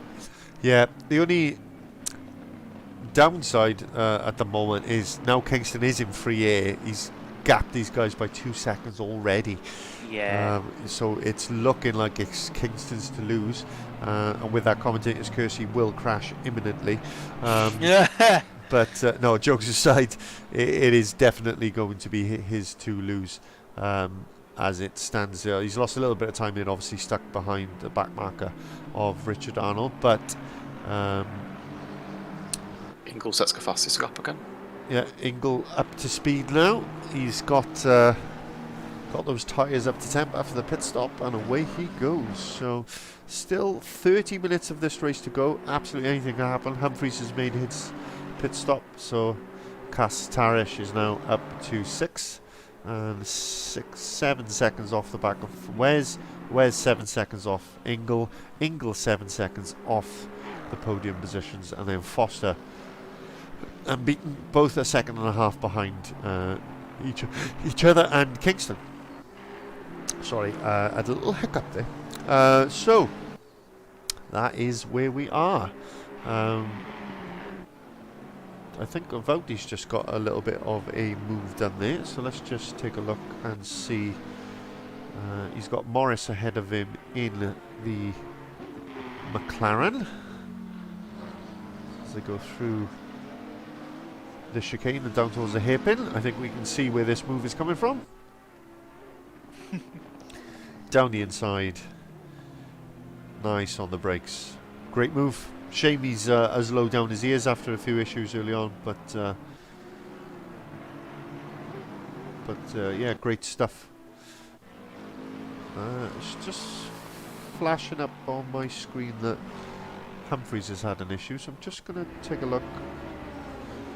Well, he hasn't had an issue, he was in the pits, so that was absolute nonsense. So it flashed up that he'd had some form of issue, but he hasn't, so never mind, we'll forget that and get back to the action. So Foster still challenging Beaton still trying to hang on to the back of Kingston, but Kingston, that gap is now nearly 3 seconds, so it's looking like it's going to be a difficult ask for these McLarens to catch up to the back of that Aston Martin.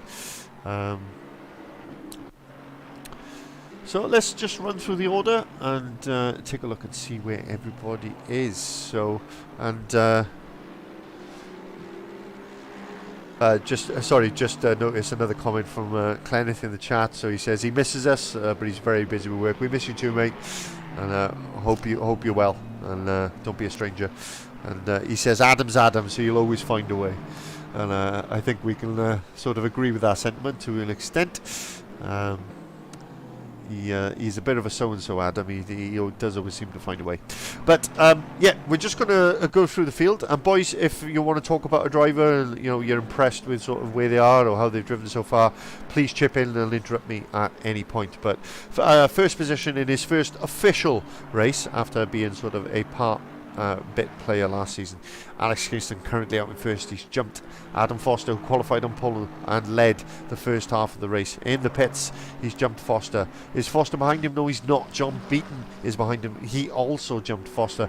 Both him and Kingston went an extra lap longer than Foster, and both jumped him in the pits. So Foster now currently down in third. Your double champion. He's won the inaugural and the second season, and finds himself currently down in third. But he said to us before the race he's relishing this challenge. He wants to get beaten. He wants that drive, that fire to have a good go and have a good battle this season, and he's certainly getting it on the evidence that we've seen so far. Dom Ingle, he's returned this season in that beautiful Martini liveried Aston Martin. He's in fourth. Wes Beerhouse currently in fifth in the Lamborghini. It's been brought up in the chat. No explanation really for Wes's I wouldn't say lack of pace. It's not that he's slow, but he's just not quite as quick as those top guys at the moment. So maybe it's the car not suiting the track, or maybe it's the track he doesn't like. I don't know. Amir Kasatarish, great in qualifying. His best lap in the race, though, considering he was one of those top 5 who did a 27 flat, his best lap in the race is a 28 flat. Does that surprise you, Aaron? A little bit, yeah. It was unexpected to see him up with the big boys anyway, but he's on the pace of Wes, and I mean, we know Wes isn't slow. No, but I'm just thinking with him being sort of half a second off those top guys, it just seems a little strange, because I mean, perhaps he just had an absolute worldie of a lap in quali, maybe, It could be, or maybe it's just a case of taking the quali setup into the race and it's not quite translated. Yeah, good point. Michael Mooney currently in 7th. He's second season, but on debut in the Mercedes. Struggled for consistency last season, particularly in the Honda. Not that, again, I want to jinx him, but he seems to have just settled nicely into that Merc, and currently in 7th position, and looking good for a good haul of points today, so that's good.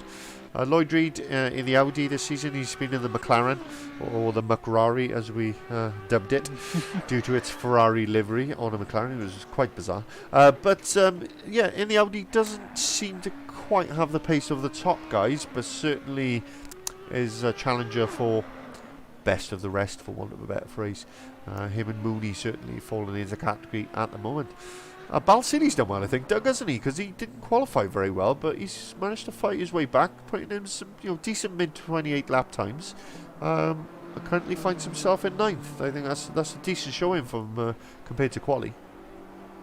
Definitely, I think Balsini's always one of them where he doesn't necessarily he doesn't necessarily get a lot of screen time, but he's one of them who does creep his way up through the order, and he's actually one of them dark horses, I think, and people who he's not a big name to be aware of. He's not like Adam or anyone like that, or Bakehouse or Ingle, who we expect to see up there all the time. I think Balsini just kind of sneaks his way up into the top 10 every now and then. Yeah, and sorry, just as you were giving your humble opinion on that, we were just watching as Morris had a bit of an issue in the McLaren, and wide he went. So next on our list of drivers is Wouty. He's had a bit of a disaster by his standards. Really was expecting him to be challenging up with that top 5 or 6, but it's not quite happened for him in that Audi today. But nevertheless, I mean, his lap times are there, but he's just not quite had the consistency. But finds himself in the top 10 nonetheless. So Alan Davis, he returning for a second season and doing a cracking job in the Honda, currently in 11th position in the number 5 for Rard Racing. Graham Morris, we just covered, had a little bit of an off, was 2 positions ahead, but is now down in 12th due to that little spinneroonie. Elliot Fagata is the only guy in the Bentley, and he is currently down in 13th, and he's been having some good old battles. Oh, great little battle. Good time to join Zuber and Damien Humphreys, and that is Kingston, the leader, behind them. So as they're battling with each other, you've got Kingston trying to lap these guys, and he'll be saying, get out my way, and Humphries will be saying, no mate, I'm battling the guy in front, so if you want to get past, you can get past when I'm ready, thank you very much. But Humphries does the honourable thing and lets him through. The only guy in the Lexus this season, I believe, so that I can see so far. But yes, him and Zuber before Kingston tried to make his way through. Oh, Wes Beekhouse has had a bit of an off. Something's happened to him. Let's just take a look. Here he is, just making his way.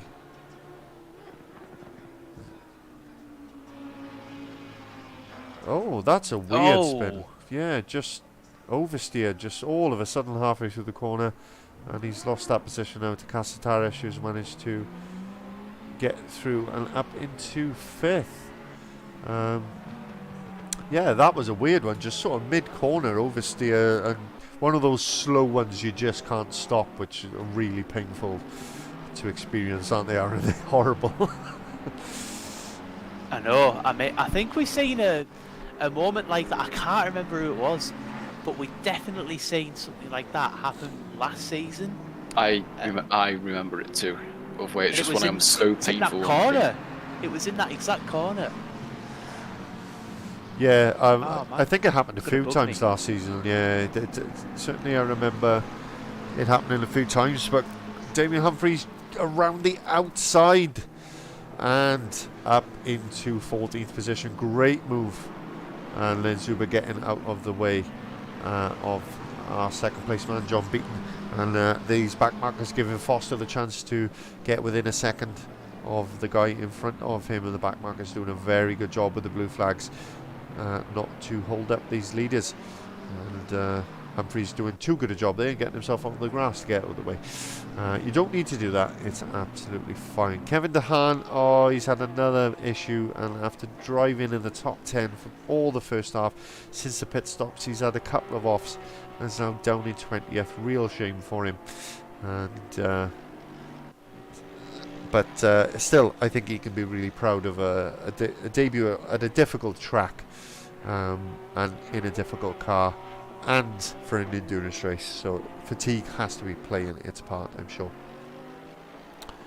I think we'll definitely see him do well in one of the sprints, won't we, this season? Yeah, you know, he's one of those that could pop up with a nice reverse grid win sort of situation, isn't he? So we wish him the best of luck. But so Clenneth again in the chat. He's a chatty boy tonight, Clenneth, but he's saying apparently the bumps at Donington make it challenging for the Lamborghini, which is probably why Wes is just trying to drive within himself maybe and just keep it on the circuit really, so it's not got the characteristics that suit the car. So it's great to have insight from a former driver of the league and still a big friend of the league, so thank you for that. One thing to note about Wes's position is that he won't carry loads of ballast going into the next event if he finishes P6, which could help him. Yeah, very true, very, very true indeed.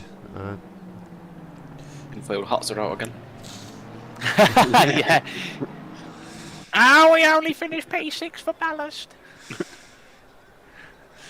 Yeah, I was going to say something there, but I won't, because I'll get myself into trouble. I will keep my opinion to myself, and maybe I'll tell it to you in a private chat later. Anyway, Touring Car Simulation League related, so I won't say anything. Anyway, back to this. So Morris putting pressure on Alan Davis in the Honda at the moment, but as you can see, the leader Kingston is right behind him, and Morris does the right thing, just concedes it there.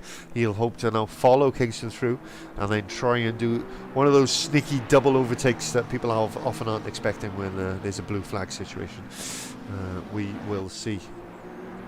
But we are into the final 20 minutes now, 18 minutes and 5 seconds to go. If the guys cross the line with less than a lap's worth of time left, they will be completing that lap, and then that will be the final lap. So we've had 41 laps so far. These guys doing a stellar job. Surprised, to be quite honest, boys. Answer this. Perhaps Dougie, if you go first, just so you don't shout over each other. Surprised of how few mistakes we've seen tonight, actually, for the first race of the season, and it being an endurance race. tiredness and fatigue, etc., you kind of expect to see more mistakes. But I think everyone's done a stellar job tonight, really.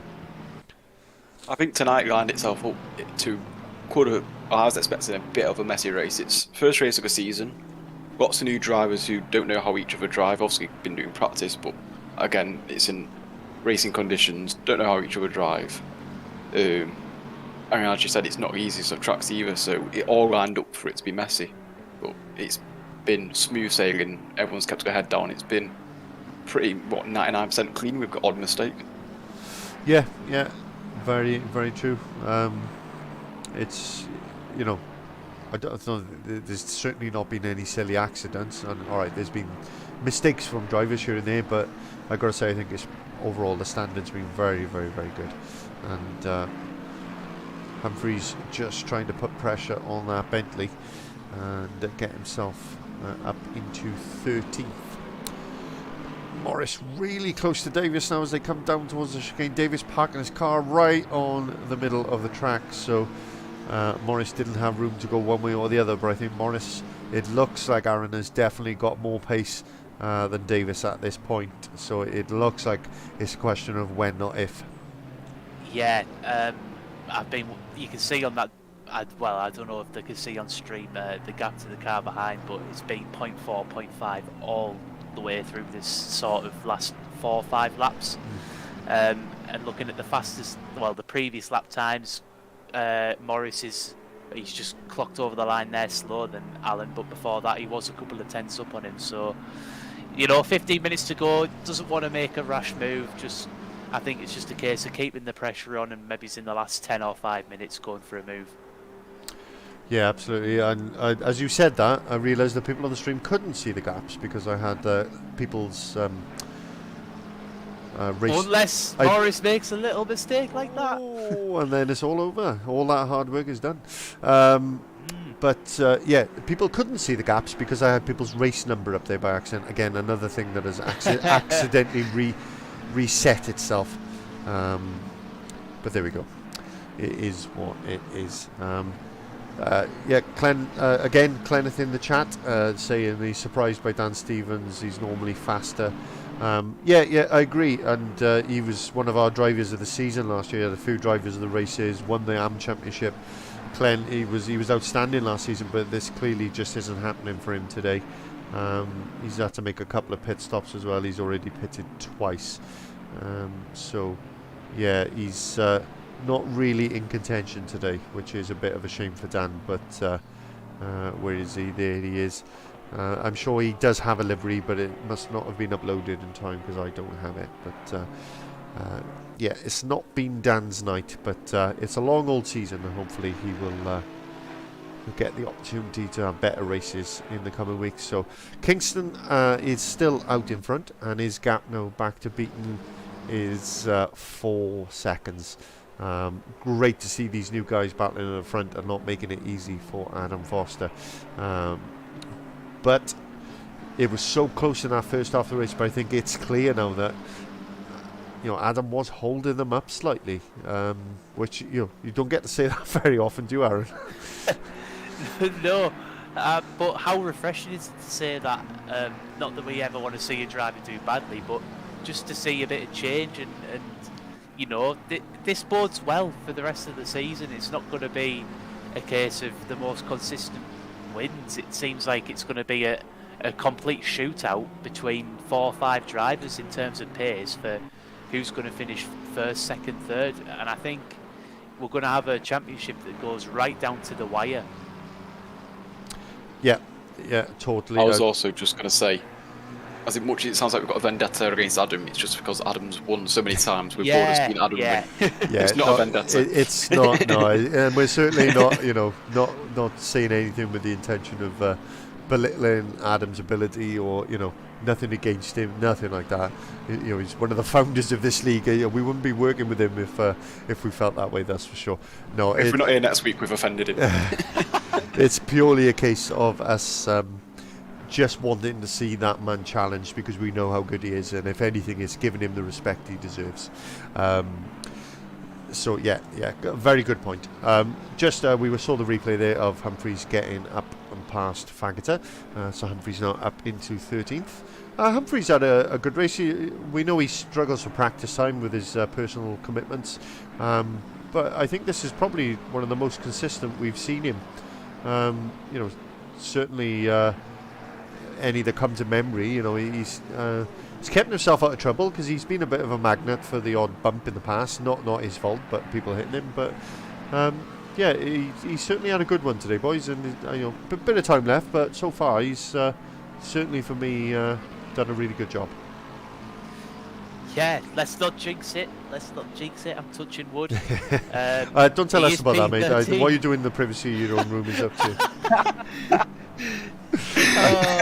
He is P13, so let's hope that is not an unlucky number. But it looks like he could be about to make a move for P12. Yeah, could be. And I'm not just being kind to him because I'm going to the Nürburgring with him in 3 days' time, 4 days' time.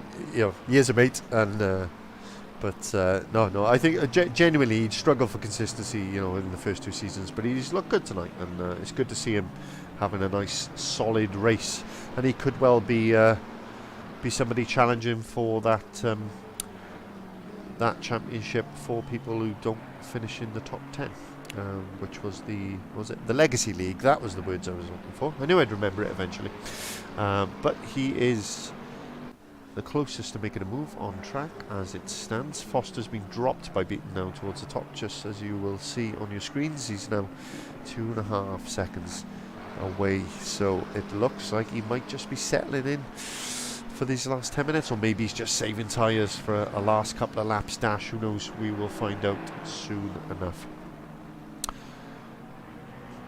So 10 minutes to go, boys. Start having a little think about your drive of the race, and maybe with about 5 minutes to go, we'll give our drivers of the race. Once again, obviously there are points to be handed out for us naming a driver of the race. So start having a little think, and in a couple of minutes we'll go through your nominations. And if we can't come to an agreement, see it, but I have a massive grin on my face because as you started to speak about it, I was thinking, who's my driver of the day? You know what we didn't do is our predictions.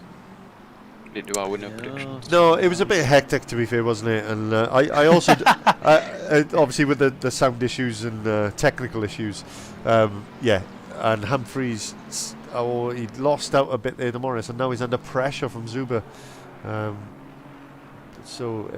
He's had to back also, out a bit. Yeah, go for it. Just saying predictions. If we did do predictions, I was going to actually predict Kingston anyway, so it would have been right. So. Yeah. No, I'm only messing. No, I mean, I also, I was going to say I prepared a track guide, but I reused the one because we ran Donny as an endurance race last season. So I didn't prepare a track guide. I reused the one I used before, but I didn't even have saving the world. Yeah, I am. Yeah, recycling. It's good for people. But no, I didn't. We haven't even had time to show it because it's been bonkers. But you've seen it before anyway because it was on last season's stream. If you really want to see my track guide to Donny, go back and watch last season's endurance race at Donington Park. It's on our YouTube channel. If you really want to see my track guide, you can see it there. We haven't got time for that tonight. And I didn't have time to record a new one, so thank God there was a Blue Peter I'd prepared earlier. But anyway, back to the racing action. We still got a couple of minutes left. There aren't many close gaps, but Humphries close to Morris, and this battle here, Lloyd Reed battling with Michael Mooney, aka Mr. Mefferson, who is up in 7th. Mefferson has certainly looked a different prospect so far in that Merc compared to what he was in the Honda. Interesting. We will see how his season unfolds. Not reading too much into the first race, but it does give us an indication, an initial indication of where guys are and how they are set for the season ahead. I tell you what, I feel sorry for Dominic Ingle. Look at his pace that he's shown. If he just hadn't have had that off and repaired the damage in the pits, what could have been for Dom tonight? Yeah, absolutely. Because he was a good, 4.5, 5 seconds off the back. longer in the pits, and like you say, fastest lap of the race. He's clearly got the pace. He's closed the gap down to Foster, because it was, I think, 5 or 6 seconds, wasn't it, when he came out of the pits? That's only 2.5 seconds now. So, yeah, you're very right there, mate. And we're just keeping an eye on this battle with Lloyd Reid as he challenges Michael Mooney for that 7th position. Yeah, Lloyd's come into this race, hasn't he?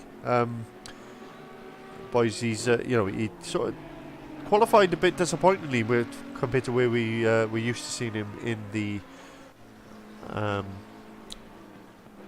McLaren. McRae. Yeah, he's sort of come into it, and I think there's been a bit of a balmy.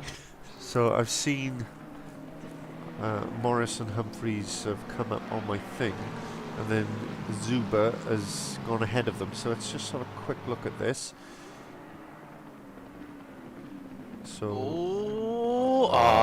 no, he just couldn't get it stopped, which is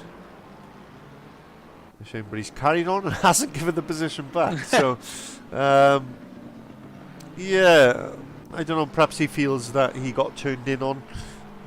So, if that's his feel, obviously he's well within his right to maintain the position and carry on, and let it get challenged with the race stewards maybe. But and Mooney running a little wide there, and you can see the Audi getting nice and interested in the back end. And interestingly, Mooney's teammate is about to get lapped by these two.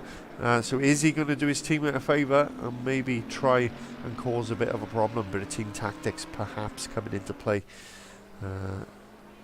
So just to let you boys know, in the chat, Clenneth has said that he thinks Kingston should be the driver of the race because he has won his first ever official race in the league. So, and I was also just going to mention.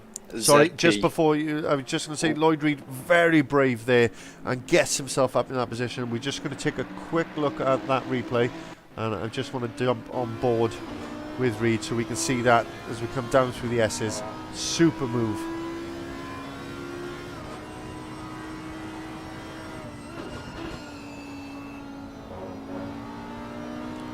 Class. Yeah, love it. Kept his foot in. Move. Absolute bravery, and up he goes into 7th place. Great move. Sorry, Doug, you can finish your thought now. So ZP is actually up 9 places. It's not something we've actually spoke about. Just looking at the data, it says he's up 9 places in 12th. He is up 9 places, correct? Yeah, absolutely, brilliant. That's one of them ones that's missed our eye. Yeah. No, and fair play. Yeah, very good call. He's done well. That's a lot of positions to make up. So he's done really well there. Very good shout. So you can see Dominic Ingle is getting closer to Adam Adams, really struggling in this second half of the race. Could be he's got his tyre pressures wrong for the pit stop or something, but he certainly doesn't look like he's had the pace that he had in the first part of the race. So he's been dropped now by Beaton. Beaton has been dropped by Kingston, so that looks like it will be your 1 and 2. Dominic Ingle, is he going to make it interesting? Is he going to challenge for that last podium position and get that Aston up onto the 3rd step? We will see. So gentlemen, we are just 3.5 minutes left. So Clenneth's driver of the race is Mr. Kingston. That's his suggestion. What are yours? Aaron, you go first. I'm with Clenneth because I tipped Kingston to be the pole sitter and I knew how fast he was. But I'm tempted to give it to someone else because I kind of saw this coming. But the one that's thrown me off the most is Casatarash in the 789 Ferrari. I just did not expect to see P5, I'll be honest, from one of the new guys anyway. I mean, all of the new guys, you could give it to any one of them, but I think from what we saw of the Ferrari last season, to be P5 with excellent pace and sort of holding your own in your first race as much as Kingston has as well, I'm going to give it to Casatarash. Okay. Dougie? So when you first said, have a think of your driver of a race, Kazatarash came to my mind, and then when I scrolled through the data, ZP also 9 places up, but then you've also got Kingston with a move up made in the pits, but as Aaron said, we half expected it. So I'm going to go with my initial thought, which was Kazitarash, but I just wanted to mention ZP and Kingston. Fair play to you both as well. Yeah, fair comment. For me, I wouldn't have gone Kingston purely, and there's nothing against him, but although it's his first official race, he did do 4 or 5 races last season, and we knew he was fast. So I wouldn't have given it to him. I guess was what I'm trying to say, just on the basis of it being his official debut, as much as he has driven superbly. But I would have given it to him because of how he's driven. If you see what I'm trying to say, nothing to do with his debut anyway. Kingston has driven superbly. I think special shout out to Michael Mooney. I think he's done a fantastic job, new car, and he's managed to find some real consistency. And I think P8's a real good drive from him. Scott Balseeley. Oh, and we just seen a move from Dominic Ingalls. I'm talking nonsense. He tries to go around the outside of the hairpin. Foster just closing that gap and just hanging on to 3rd place. But I don't think this battle is quite over yet. So they've just started the final lap. So Kingston is on the final lap, and Foster crosses the line for him and Ingle to start the final lap. So yes, sorry, we can breathe again now. Other people who've had a really good opening stint. Davies also in a new car. Scott Balseeley's made up. Hasn't made up any places, but he's been consistent throughout this. Zuma P, as you say, has done a great job, made up 9 places. Humphreys had a nice consistent race, although we did commentator curse him and he did have that crash with Morris, but we yet to see whose fault that was. I suspect the fact he's just given Morris a position back means he's accepted the blame for that one.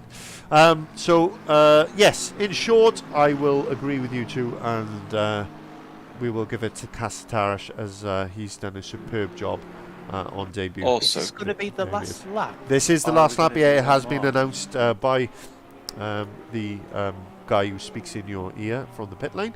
This is the last lap. So here is Dominic Engel once again looking to go. Is he going to try the switchback this time? I think he's learned his lesson for the first time. Oh, Foster just parks it. We're going to see a dive bomb. Are we going to see a dive bomb into the last corner? He parked it on the apex.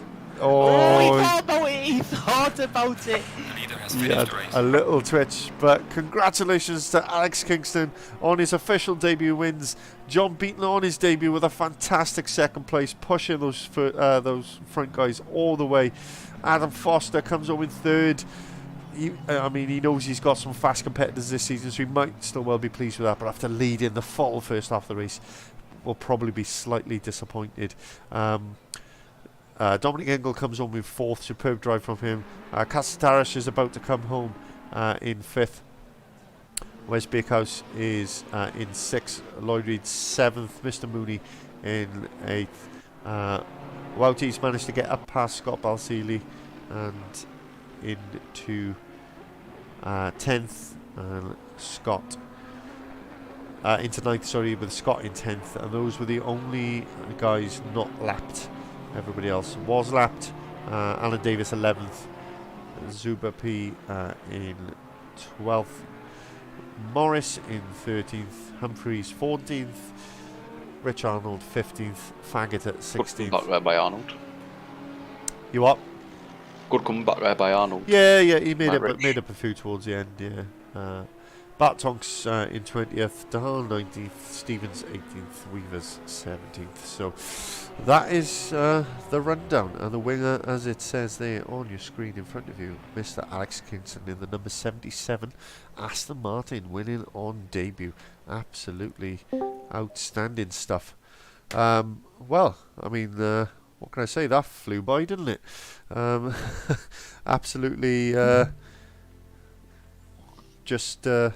Absolutely flew by. I'm a bit. It just felt like there was action all the way through, didn't it? Yeah, it just was. It was absolutely brilliant. I'm just seeing if I can get my camera working a moment, because it's still playing up, but just bear with me a sec. So,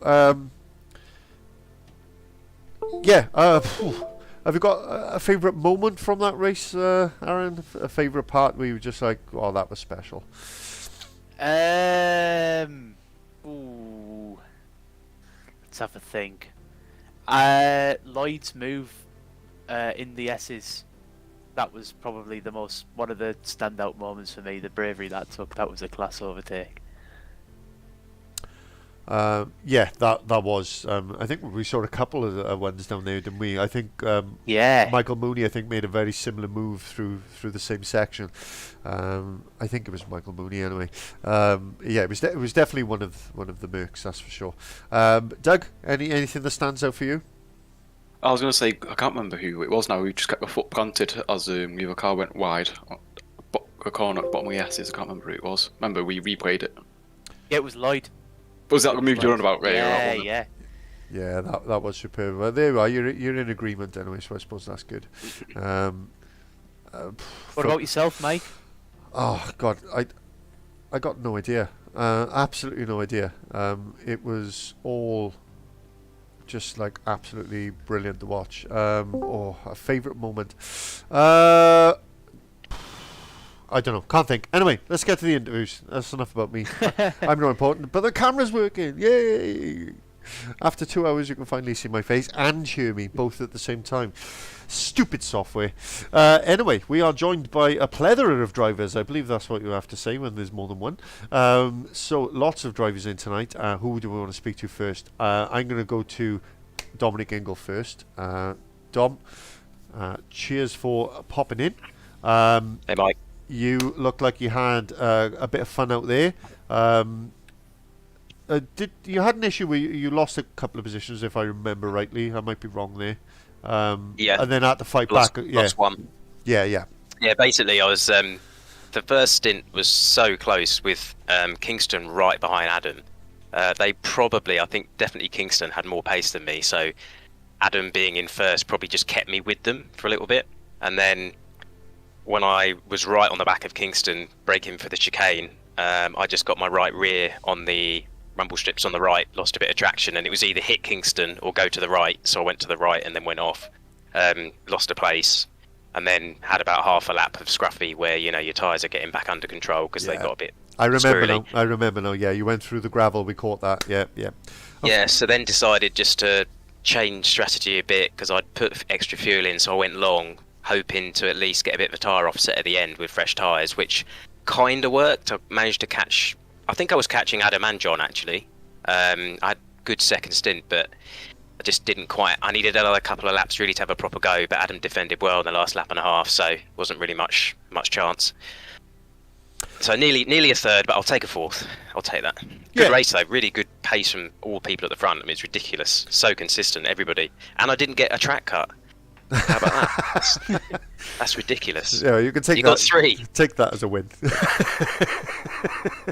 But no, it was superb to watch, and you guys, I think Aaron mentioned it during comms. Your pace and your consistency of pace was exquisite to watch. But no, I think a new car this season. Just quickly on the car. Any particular reason for choosing the Aston? Just to change things up, or was it a tactical choice?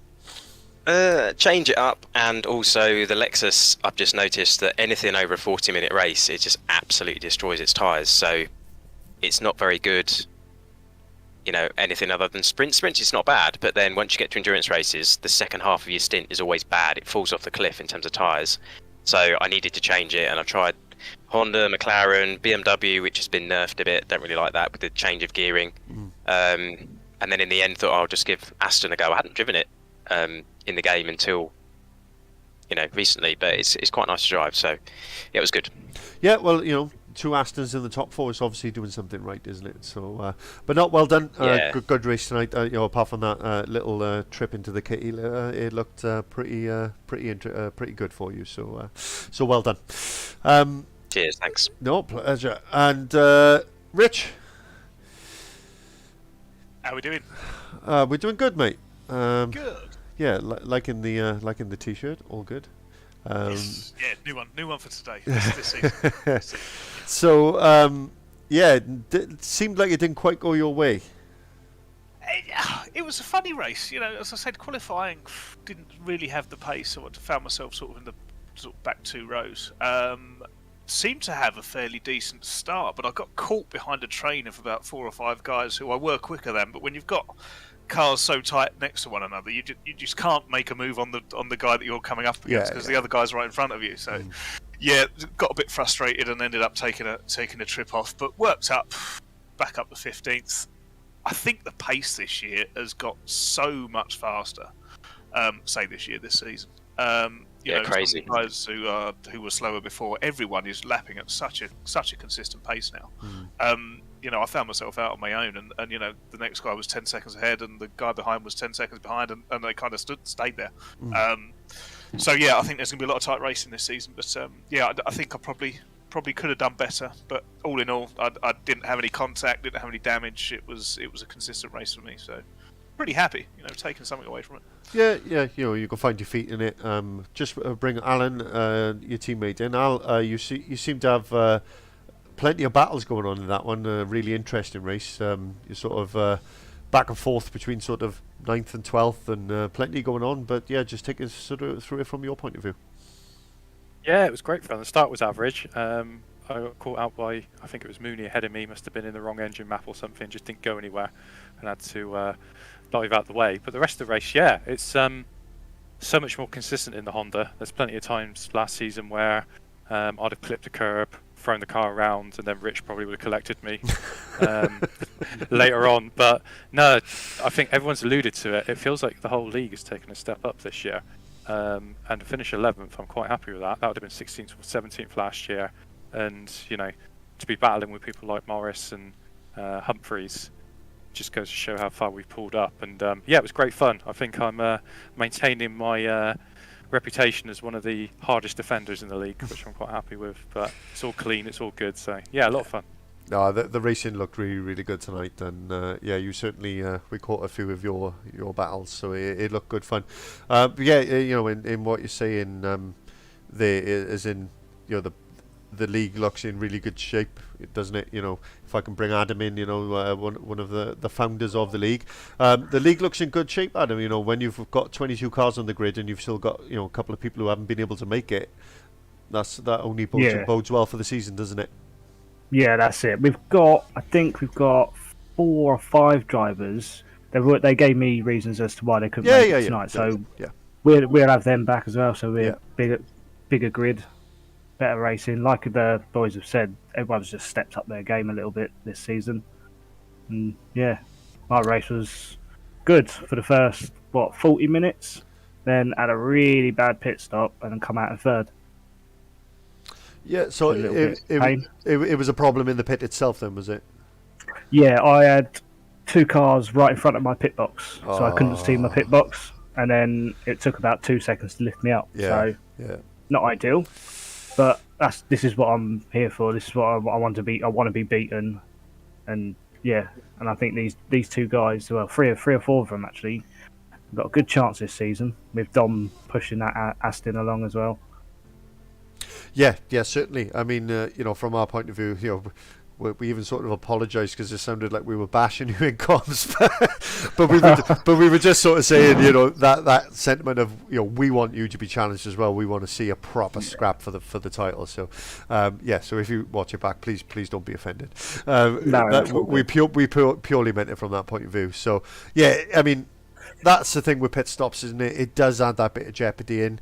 We don't want to falsify results by making pit stops decide things, but if it gives us that bit of a surprise and that bit of a difference in result, or it'll come back to you another time. Somebody else will have a stinker of a pit stop, so that is exactly it. It'll come back to me in another race. Yeah, so I mean, it looked really close in the first half. I mean, they were obviously right on your bumper. The boys were talking about pressure, and we were debating whether you feel pressure or whether you just head down and just concentrate on your own race. So I guess the question is, did you feel the pressure, or did you just crack on with it? Tonight I did feel the pressure because it's not Wes behind me. Usually it's Wes or Dom, and I know how those 2 race. But when I got a new guy that's that quick right behind me, it was just difficult. As long as I defended into a certain couple of corners, I was all right. we noted as long as you defended into the chicane, you had seemed to have him covered off. Yeah, he kind of had to. There's nowhere to go. You have to slam on your brakes. You have to wait until you go through. Because we were side by side a couple of times, and yeah, he always had to lose out on that one because the chicane's a one-line car straight through. Yeah, I mean, Aaron picked up, the Aston looked really, really stable through some of the slow speed stuff, and he'd sort of close up on you, but then you'd sort of stretch it a bit on some of the quicker stuff. So it's great to see the different characteristics and different driving styles really sort of play out. And it was almost the perfect track for that tonight. So the racing was super close all the way through the field, and a really, really good watch. But what a way to open the season. It's been absolutely superb. So, boys, I don't know if you've got any specific questions you want to ask the drivers before we wrap things up. I have a quick one. Yeah. Go on then, Luke. Go for it, mate. It was, for Adam, it was obviously, you said you had a bit of a mishap in the pit stop, but overall, you're happy with the result, or is it not what you expected and you wanted more? No, I crossed the line and said I'm happy with that. I'm happy with the third place. With the boys, like in qualifying, there's 5 of us within a 10th. So to get a third place from that, although I did start on pole, but yeah, to get a third place, I'm happy with that. It was a good race. Yeah. Definitely, there's no reason not to be happy with the third place. I think if you look at last season and seasons before, maybe it'd be a different story. You probably wouldn't be as happy, but as you said, everyone's up their game this season, so I think credit to yourself. So. Anything from you, Aaron? I think, to be honest, no, not really. I mean, that's cool. I'm just trying to think of anything at all. Who was your driver of the day? We picked Casatarash. the new, but in the Ferrari. Okay. Yeah, we thought it was a really good debut. Qualified really well, and raced well to 5th, I think, in the end, wasn't it? On debut, which we thought was a good showing. Couple of people had a special mention, but that was our sort of our gut. Was with. I think you guys alluded to earlier. We've got some really quick new guys in. So this is really gonna shake things up. I think I'm very excited for season 3. I must say. Yeah, and do you know what the biggest thing I said in comms, just to mention it to you guys now, is what was staggering tonight was how few mistakes there were from drivers. Yes, they were odd errors, but normally when you start the season with an endurance race with a bunch of new drivers, it can be a bit like ping ball, but 10-pin bowling or something. But it was absolutely superb tonight. A couple of people had a few offs and things, but generally the driving standards tonight were absolutely brilliant. So I would like to make one special mention, if I can, is Paul, who has taken the mick out of himself, has created Snell Racing because he was the slowest guy in the world after a dreadful season 1 in the Mercedes to make Snell Racing grab a teammate and then go back to the Mercedes for season 3 and putting in the times he is now. That boy has improved stratospherically. He's done awesome. So hats off to Paul. He's doing brilliantly. Yeah, they could be a good team this season because Michael Mooney looks more comfortable than he did in the Honda. Certainly, based on what I saw tonight, he looks good in that Merc as well. So it looks. They don't hang around in that Merc, do they? No. It could be a good season for him. Well, we'll. Thank you to all the drivers for joining us. Thanks to all the drivers for taking part. Thanks to Clenneth for being the most commenting person in the chat on YouTube. But hello, Clenneth. We love you, Clenneth. He said the same. He loves us. He misses us. But we look forward to seeing him back when he can. Again, just apologies, guys, for the start of the stream. Just to anybody viewing and when you watch it back. Just for some reason my Streamlabs just lost all of its settings when I reloaded it. I had no audio, which I didn't realise until Adam come in and told me they couldn't hear me. I give a rousing, Michael Sheen on, Wales type speech, like at the start, getting everybody up, all fired up, and nobody could hear a bloody word of it. Anyway, so apologies for the technical issues, but these things happen. It's a live stream, so these things will happen. But we got there in the end, and once we got going, it was all smooth sailing. It was like we'd never been away. 2 months, it doesn't feel like it's been 2 weeks, but we certainly have missed it, and what a way to open the season. It's been absolutely exquisite tonight. Next week, I will be missing, but I do believe my co-commentator guys are going to try and do it without me if they can. So I will be at the Nürburgring next week, tearing ass in my Honda Civic, so apologies I won't be here, but everybody else will be, and I wish the guys the best of luck. You've got 2 amazing sprint races at a great track as Zolder next week to look forward to. So thank you very much for tuning in. Thanks to the drivers, thanks to my team of commentators for making this an enjoyable experience as always.